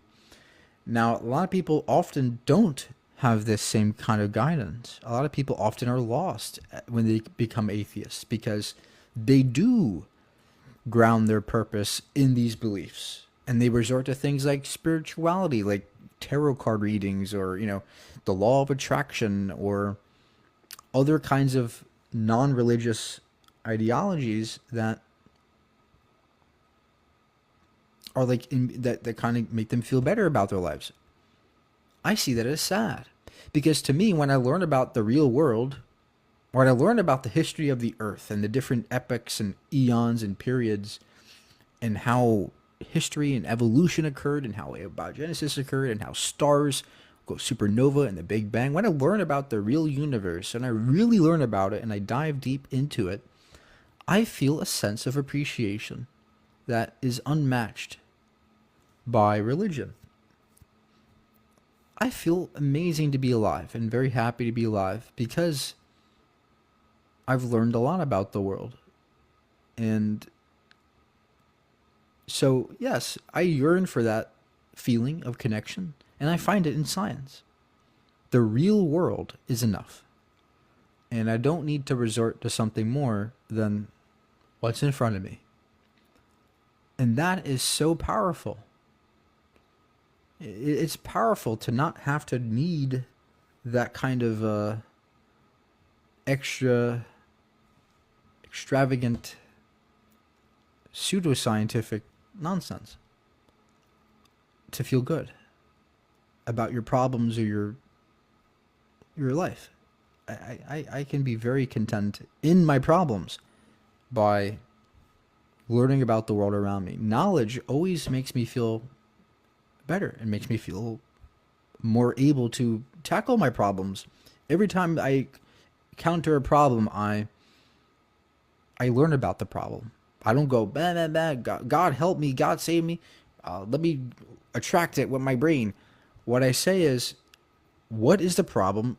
How can I learn about it? And the solution is always there.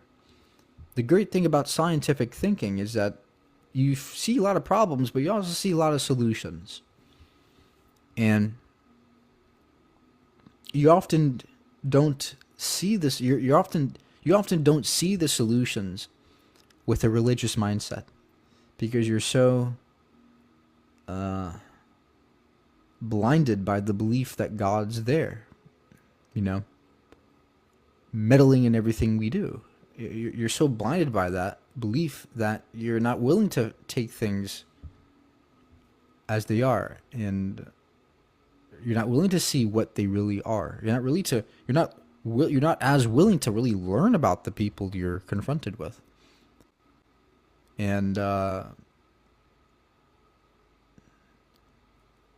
are many problems with religious thinking.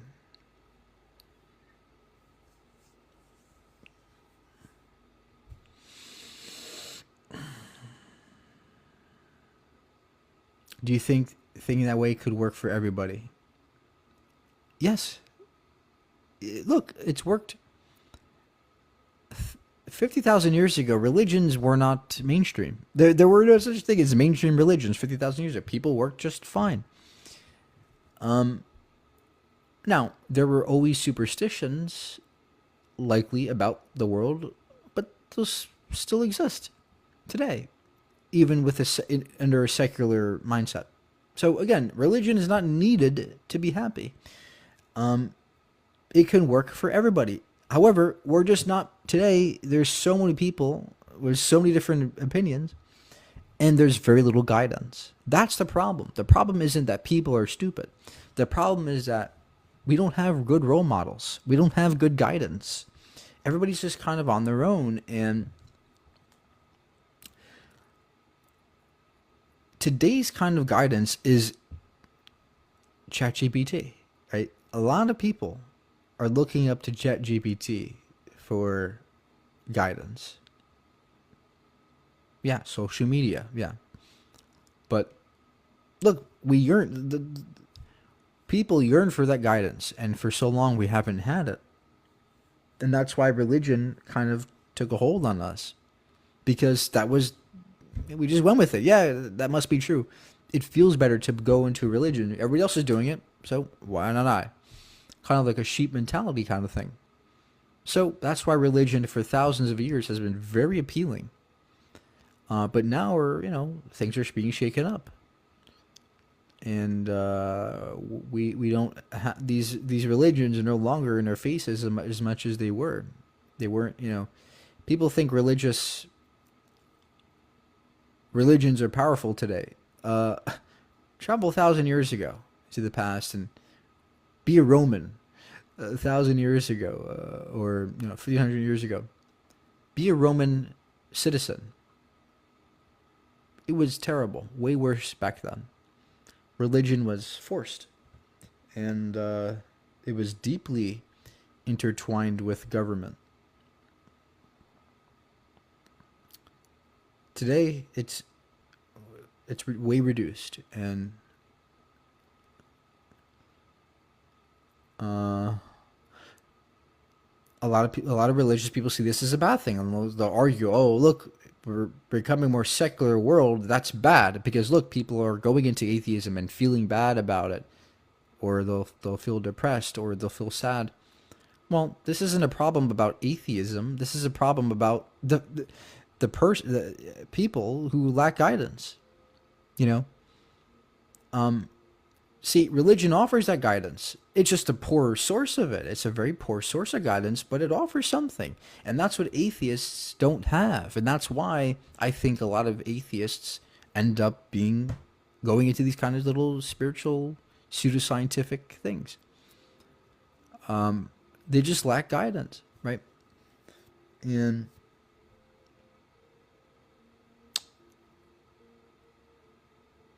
we need that.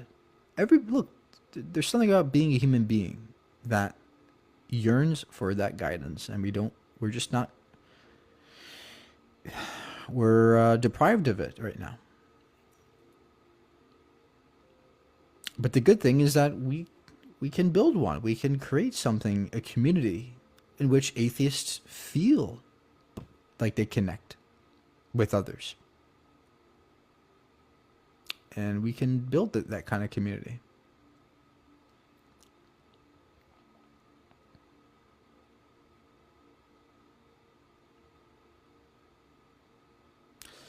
A lot of atheists are they tend to be radicalized in the opposite direction.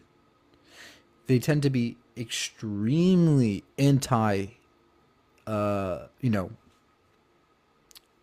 ideological, right? Any kind of ideology, they're super against. And that's another problem, right? You can't just say, I don't want to belong to any kind of community or any kind of quasi religion. That's another problem, right? We should not be fundamentally anti-religion. Because religion is not inherently bad.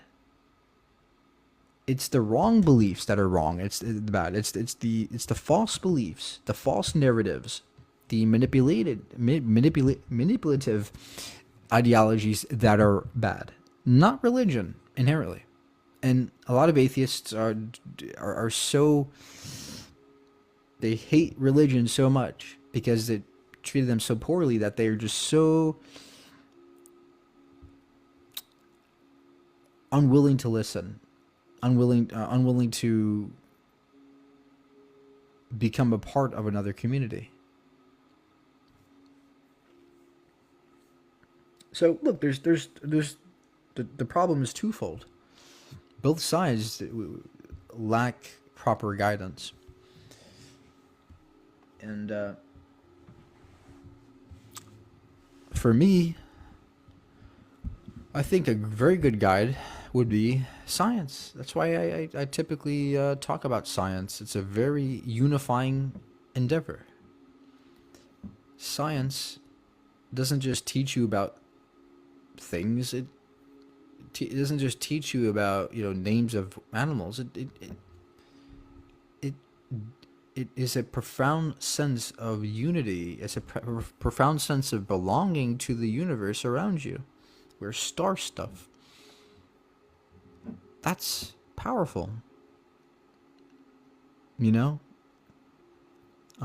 We are connected to each other, evolutionarily speaking. Biologically speaking, we're all connected. We're all connected to the earth. We're all connected to the universe, to the cosmos. We're star stuff. We come from the stars that exploded billions of years ago. And the atoms in your body come from multiple different stars that exploded and gave rise to all these elements that over billions of years have coalesced into more complicated molecules. That's extremely amazing. That's something incredible to understand, and that is a very deep kind of spirituality that arises when you just simply listen to the facts, to the science.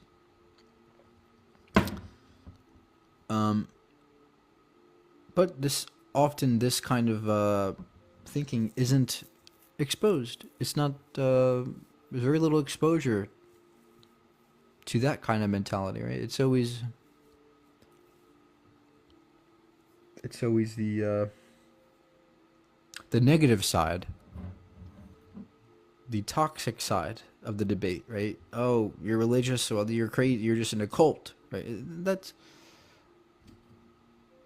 instead of hating on religious people, I think we should more often help them understand a different way of understanding your point, your place in the universe.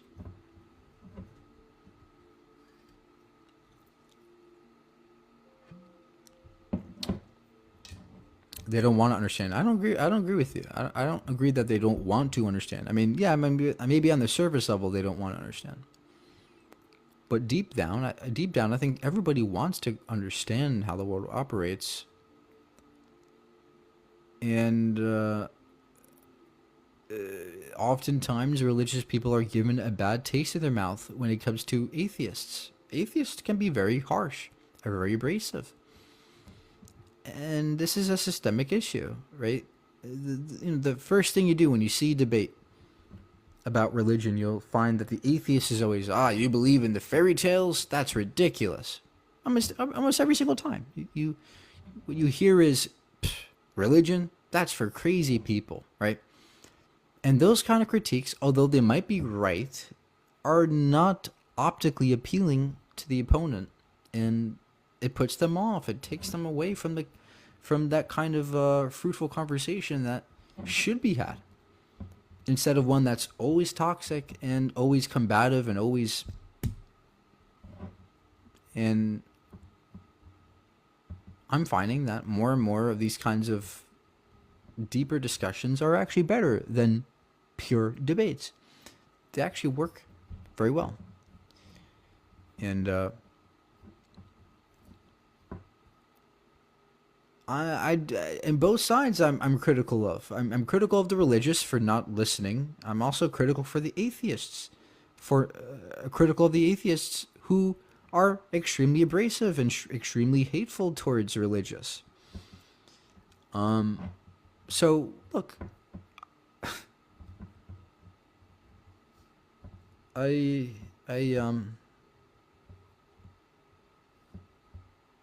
there are ways to improve on every side.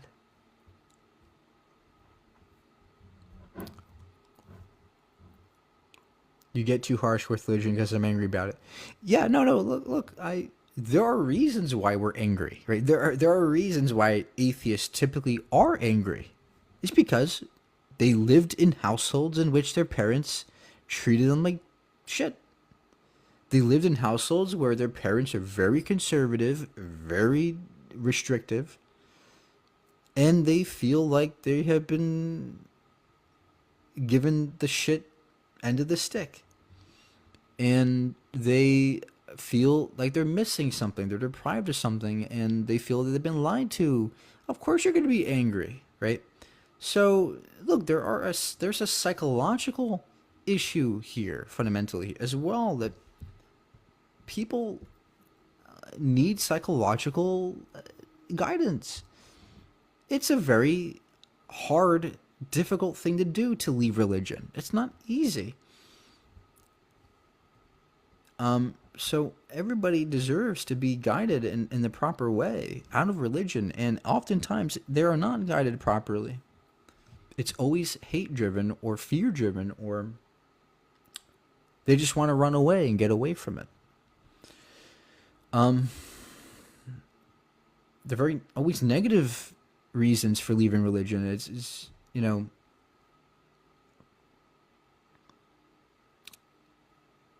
that's a very complicated issue. Very complicated issue.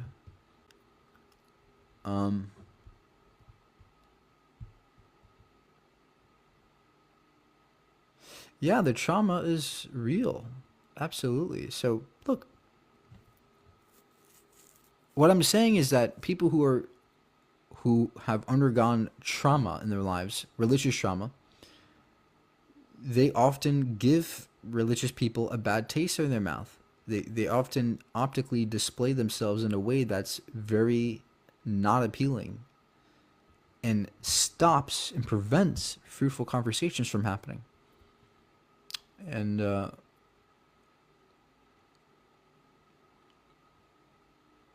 a problem. It shouldn't be that way. People should not be. Nobody should be treated like shit. So, look, it's a big problem. And the solution is be kinder. It's that simple. Look, the solution is be kinder, be less abrasive, and be more understanding. If we have those qualities, the world will be a way different place. And also, the solution is learn about other people. Learn about who they are. Learn about where they come from before you attack. And,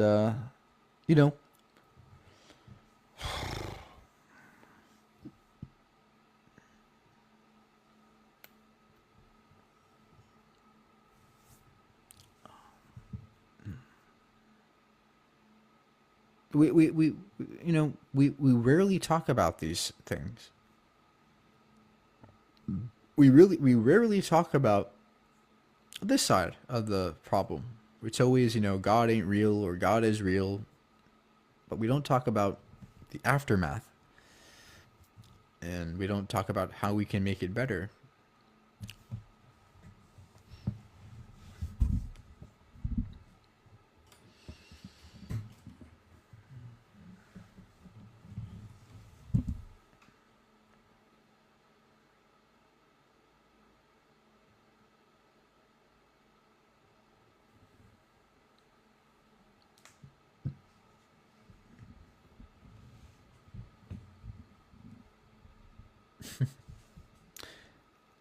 Another problem underlying all this is there's tremendous amounts of financial pressure on people today.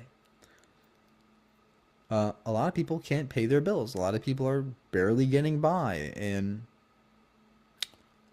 this puts a lot of pressure on people to care about themselves more. How am I going to get paid next month to pay the rent? And this kind of also further prevents them from seeing the other side more clearly, right? Because they're so blinded by what they got to do to survive and get through the next month that, the conditions are configured in such a way that it makes it all that much easier to be selfish in this regard and to not care about the other side and to not listen to the other side, because you think that you're doing the right thing by just either praying to God and making sure you get your rent paid. You could care less about debating or talking or discussing these more philosophical issues.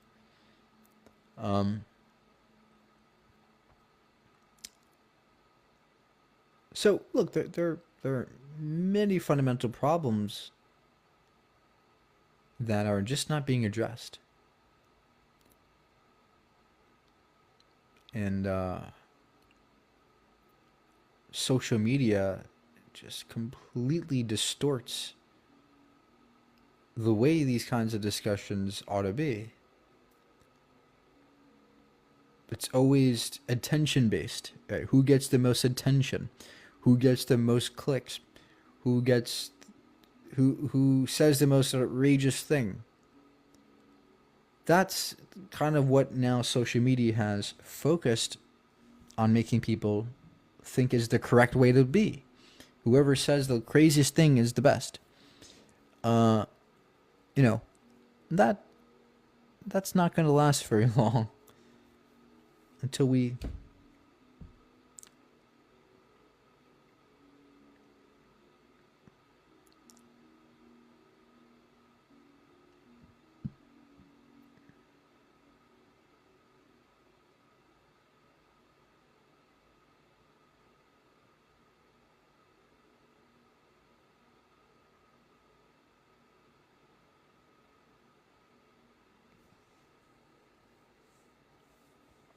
people aren't interested in this kind of talk, right? They're interested in, who says the craziest thing. Right? That's what gets the most clicks. And social media is configured to prey on your kind of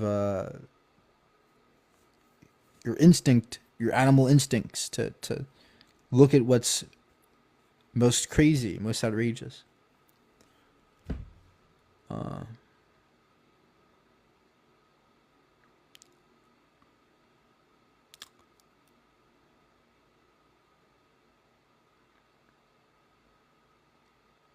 Who would have ever guessed that this kind of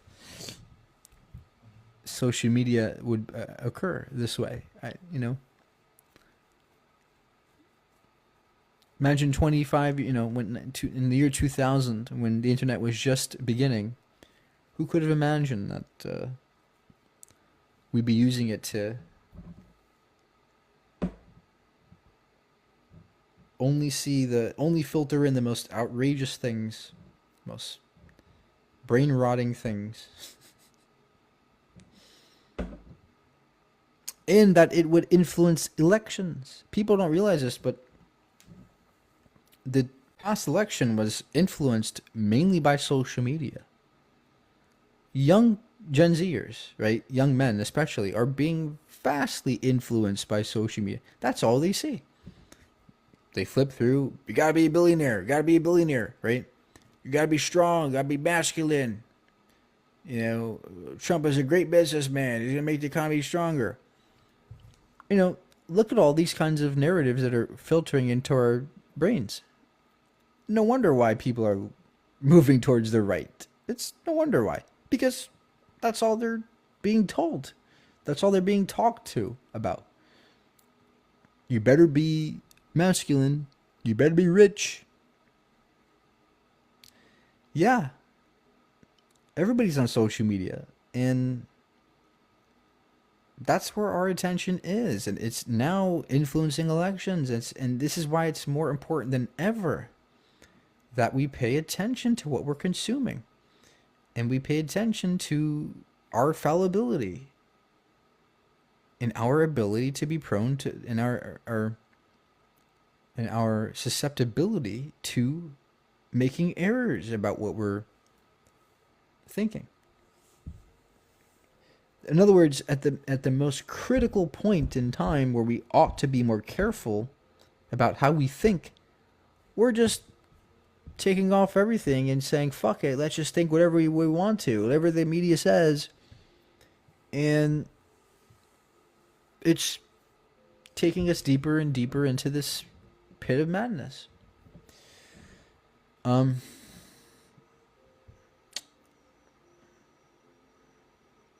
Look at the complete anti-science mindset that's now being adopted by many people. I mean, even in our government, we now have anti-science leaders who not only disregard the science, but are actively trying to be anti-science, trying to go actively against the science. Don't talk about these types of people. Don't talk about this kind of vaccine. don't talk about this kind of climate concern. Well, I'm sorry, but those problems are not going to go away if you just don't talk about them. They're going to remain there. And for our leaders to, we can complain about the leaders, but we elected them. The problem starts with people, right? And that's why it's more important than ever that we have role models that are displaying themselves correctly and are being critical in their thought and reasoning. But we don't have that. We don't have it right now. What we have is a bunch of people who disregard the people who are given the most attention are the ones who disregard the science, don't care for it, and do the most brain-rotting things to get clicks. That's who our role models are now. We don't really have intellectual role models who fight for science and fight for critical thought. We don't have that. And, we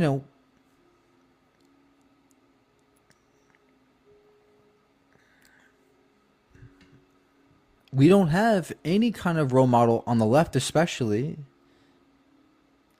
who puts aside the, debate me, bro stuff, right? Debate me. Ah, you're scared. That's not going to help anybody come to your side. This is kind of the mentality that has been bred in young people today, left and right. They've been taught that being abrasive is good because it gets you the most clicks and attention. And now they're going out there and bringing all kinds of ways and not actually expressing their vision for the what's the vision for the Democratic side? What's their vision? We don't know what the vision is. Recently Pete Buttigieg has just finally stated his vision. It was fantastic. You should go watch it. It was fantastic. He actually stated his vision for the future. That's the kind of thing we need. We don't need debate me, bro, kids. Debate me, bro. Come on, Charlie, debate me. We don't. That's not gonna help Trumpers come to our side. That's only riling up your side, right? You might make the leftists happy. Yeah, get him. But you're not helping Trumpers come to your side. You're not reaching out and helping them come here. That's what we need. And the way we're gonna get that is by expressing a vision, a positive vision for the future that isn't just about debate me, bro, but is about how can we make everybody's lives better? How can we do the best? How can we actually educate people and make them understand our position and why we think climate action is important, why we think equality, gender equality, and all this stuff is important? Because we never actually let it get out the right way. It's always, oh, you're just transphobic, you just hate science, or you just... No, we have to actually have somebody out there who actually explains the positions and makes them actually understand. That's how we're going to solve this. Not by posting videos where you make the other side look terrible. That's not going to help anybody come to your side, right? And although that's a very appealing thing to do, is the first thing you want to do is you want to debate somebody, make them look like terrible, make them look shitty, and then post it online and go, aha, look, this Trumper is stupid. Give me all the likes you want because these guys... But that's not helping the Trumper. That's not helping the Trumper side understand your side. All that's doing is dividing us, polarizing us. And that's why we're so damn polarized today. Because we don't actually talk to each other. We bicker, we fight, we antagonize, we demonize. And it's no wonder why we're all polarized. Why The country is literally split 50-50. And it's going to get more polarized. It's going to get more polarized if we continue what we're doing. And the Democrats don't understand. The Republicans definitely don't understand this.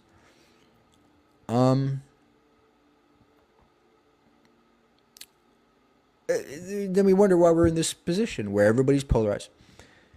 And then there's still, like I was saying before, the even more fundamental problem of financial pressure on people. People automatically assume that if you vote for Trump, that means you're stupid. No. A lot of people voted for Trump because of financial problems. I can't pay gas. I can't pay this. It's too high. Rent's too expensive. Let's put Trump in. Maybe he, as a businessman, will make it better. That's a very natural inference to make. And although it's wrong, it doesn't make you stupid. And a lot of Democrats forget that. A lot of Democrats forget that Trump was voted in because the financial atmosphere was very bad and against the common person. So Trumpers are putting all their faith in Trump, right? Trump could do anything. Trump could go out tomorrow, murder 10 people. People would still love Trump. His numbers would go up. Trump could do anything. He can rape, he can murder, he can steal, and people will still vote for him. Now, what do Democrats do? Democrats use this kind of tactic in their rhetoric. They say, Trump assaulted that person. Look how bad Trump is. As if the other side is going to go, oh, Trump's bad. Okay, let me vote for Kamala. No, they don't care if Trump's bad. They don't care if Trump raped or stole they don't care about that, right? You can't use that tactic anymore. It's not working to say, oh, look, Trump did this bad thing, therefore you should vote. No. Again, it all comes back to the fact that we have to start giving a vision. We need a message. Look, the Make America thing. That was a message that Trump gave. Make America great again. Everybody loved it. It was a huge hit, right? Everybody, amazing. It was simple and effective. It was stupid. If you critically analyze that, stupid means nothing. But it's a message. Democrats don't have that. They're too scared. They're too scared to provide a message. What is the Democratic message? What is the Democratic vision? They're not apparent. And it's hurting us. And the saddest thing about all this is that we have a far better vision. It's just that we're not expressing it properly, right? We are on the right side of history. We have all the right data on our side. We just don't effectively express it. We succumb to our reptilian mentality where we have to go, Trump bad, Trump wrong, Trump rape, Trump it. Everything's about Trump. And that's why he's winning, right? In reality, we should not be talking about Trump. We should be talking about, okay, how are we going to help people? How are we going to make the world a better place? Not Trump bad. And that's why we lost, And look, I didn't see this. I didn't see this. I was kind of in the thing like, yeah, Trump's bad. But now I'm realizing that that's not a good tactic. It's not helping us win. And people think it's bad now. It'll be way worse in 4, 5, 6 years if Democrats don't come together with a vision.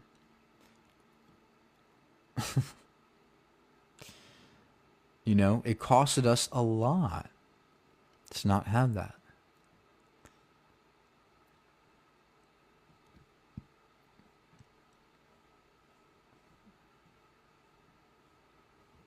So we'll see. We'll see what happens, right? As of now, I don't see anybody who... I don't see any role models on the left. I don't see a single role model, with the perhaps exception of Pete Buttigieg Maybe Bernie Sanders, but he's old, right? We don't have anybody else.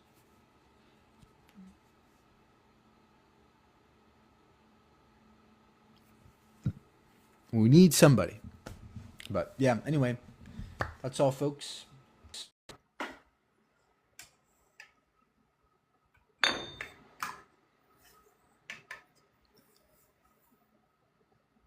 People keep saying you're yapping, but that's not a criticism, right? You're just saying that. You're not showing me why I'm wrong. It is very easy to say I'm stupid or I lost or my argument is bad. That's easy. But show me. Don't just tell me. Show me. That's the hard part. It would be very easy for me to, in a debate, just tell my opponent, you're bad. Your argument's stupid. That would be very easy.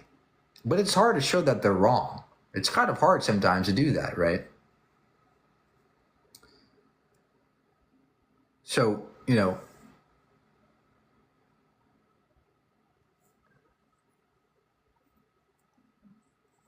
wonder you don't come up here and debate me, because you don't have an argument. You just have complaints.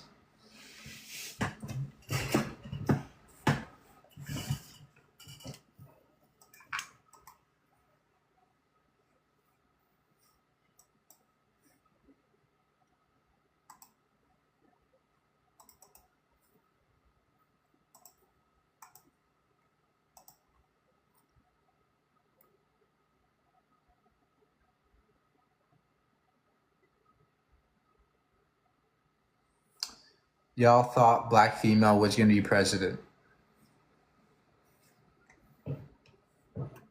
Yeah, it's, why not?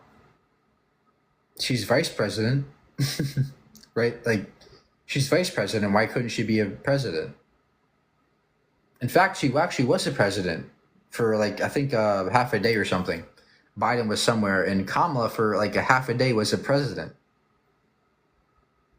So yeah, she was the president for like half a day. I don't see why she couldn't be one for 4 years.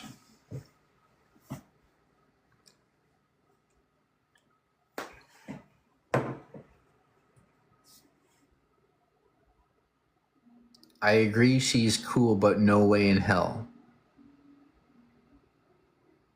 Look, I know you don't like her, but why? Like, what's the reasoning? What's the logical reasoning why she wouldn't be a good president, right? I don't love Biden. He's not my favorite person ever, but he has logical reasons why he'd be a better president than Trump, right? So you're arguing based on emotion. It seems like, oh, Kamala's terrible. Why? Why? What's the reasoning? And you're not giving a good one.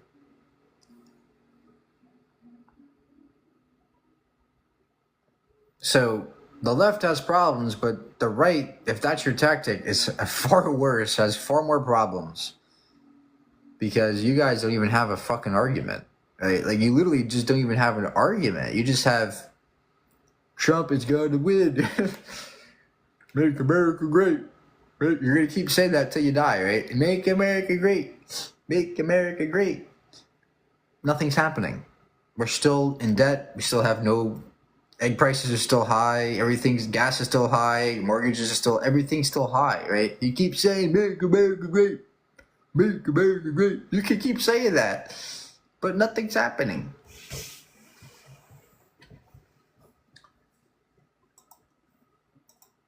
So... You know that's going to come back and bite you. You keep saying this 4 years from now, 5 years, that's going to change, right? You keep using the same tactic over and over again, make America great. Eventually, it's not going to work anymore.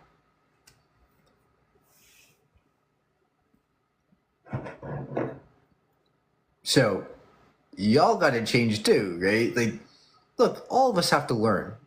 Okay, I don't care if you're a Democrat or Republican.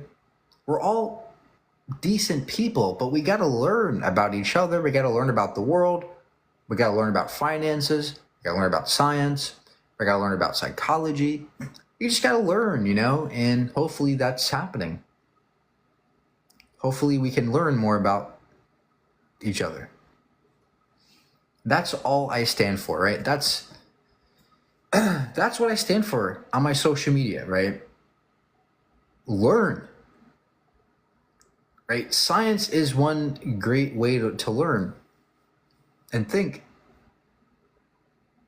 But I just want people to freaking learn, learn about the world around them. And that just always helps. It always helps to learn. And that's what I stand for. That's my message. Learn about the world around you.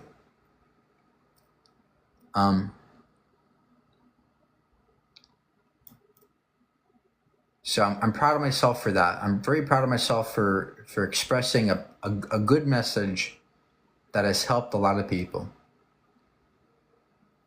And I'm grateful that I have the ability to do this. Very grateful. And that's why I don't take it for granted. That's why I'm always trying to make better content, trying to be as honest as I can.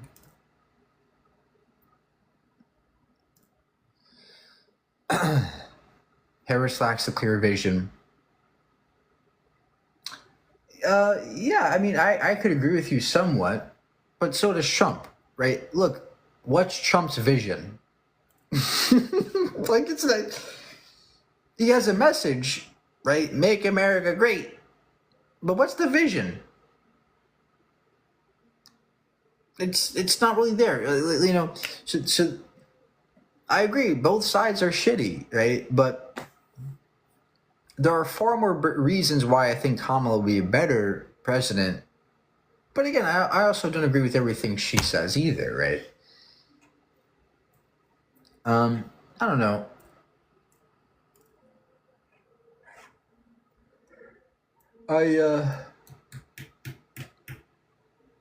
I just want to see more Democrats strong, be strong, and be positive, and be less toxic. That's all I care about.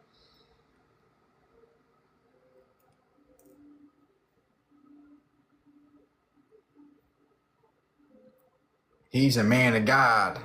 Yeah, that's another reason why people voted for Trump, right? Even though Trump is not religious, he has no idea what people think. He's religious because he doesn't say anything bad about it. He doesn't. He just agrees with everything they say, right? He doesn't challenge it. He doesn't. He just goes with it because he thinks that people will vote for him. He's just after the vote. But Trump's not religious. Also,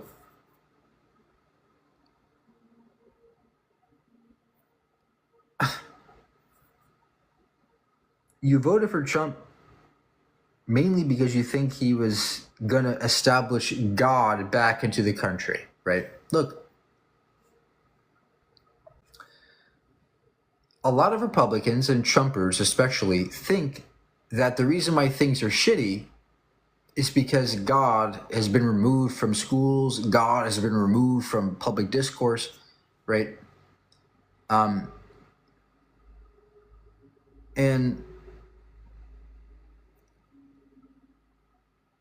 that's one of the reasons why people voted for Trump. But they still don't understand that underlying that is actually the financial problem. See, the reason why they think everything's bad is because financially they are in a bad position, and they think that because their financial situation's bad, that all their problems come from the left, right? And because they hold the baggage, the religious baggage that God's real, they cling to that as the solution, and they bring they say all the problems are because the left is wrong about everything, right? So we need to bring God back. Yeah, because look, LGBT, we got to get rid of that. That's the problem. They scapegoat. They blame all the problems on the things they originally didn't like. And the left is doing this too. The left has done this too. The left has been financially pressured. So what they did, well, they're going to say, they're going to blame all the problems on the financial system. Capitalism's bad. We got to be, capitalism's shitty. They're like, fuck the system, right? So both sides are extreme here. Both sides are fighting the wrong battles. They're blaming the wrong people. And that's why nothing's getting done. And again, this all ties back to knowledge, financial literacy, scientific literacy. Learn. Raise your awareness of the problems and the issues. Debate about God, debate about this, debate about trans, debate about everything. Debate, talk, converse, learn. That's what's going to help all of us. That's what's going to help us. Not posting a video on TikTok where a Trumper says something wrong in the wrong context. Got him. Yeah, look how stupid this Trumper is. Or, Charlie Kirk posting something. Look how stupid this liberal is. That's not going to help anybody. Right? That's just polarizing us. And we don't have any kind of role model who is making positive progress. So, I don't know. That's just my take.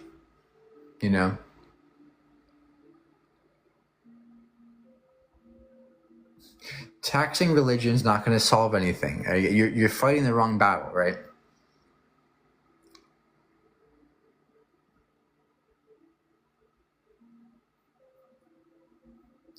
Society focuses on pronouns. Nobody's focusing on pronouns. That's another demonization. That's a fantasy, right? To think that the left is focusing on pronouns. Nobody gives a fuck about pronouns. We're just suggesting that, yeah, it's better to use pronouns than to just disregard them, right? That's what we're suggesting. We're not saying that pronouns are life. Bow down to pronouns. That's ridiculous, right? That's a romanticization of the issue.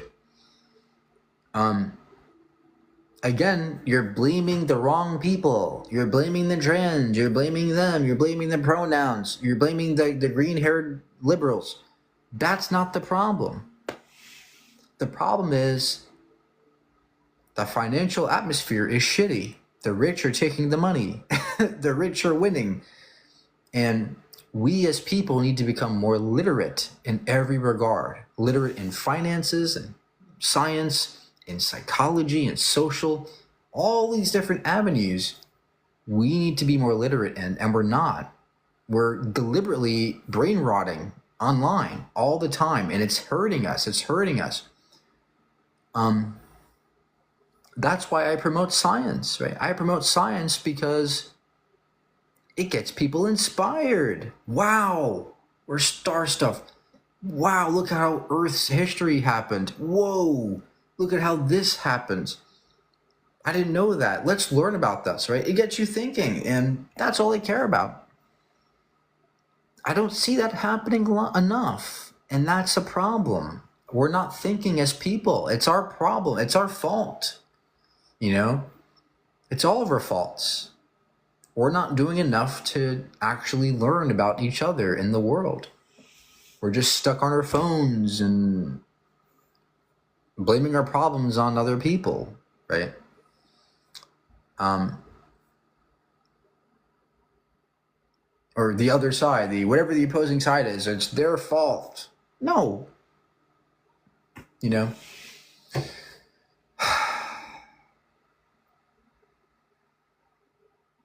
I don't know. This stuff gets me frustrated.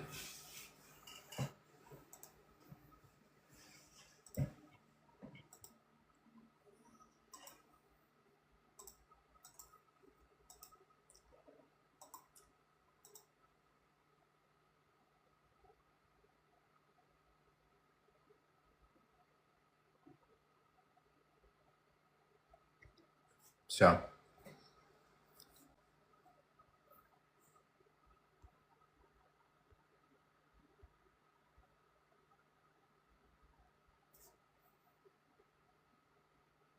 Don't wake up your mom. What?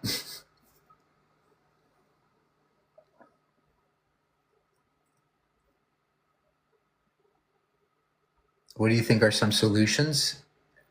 Create a message, a positive message. Learn science, learn finances, learn everything you can.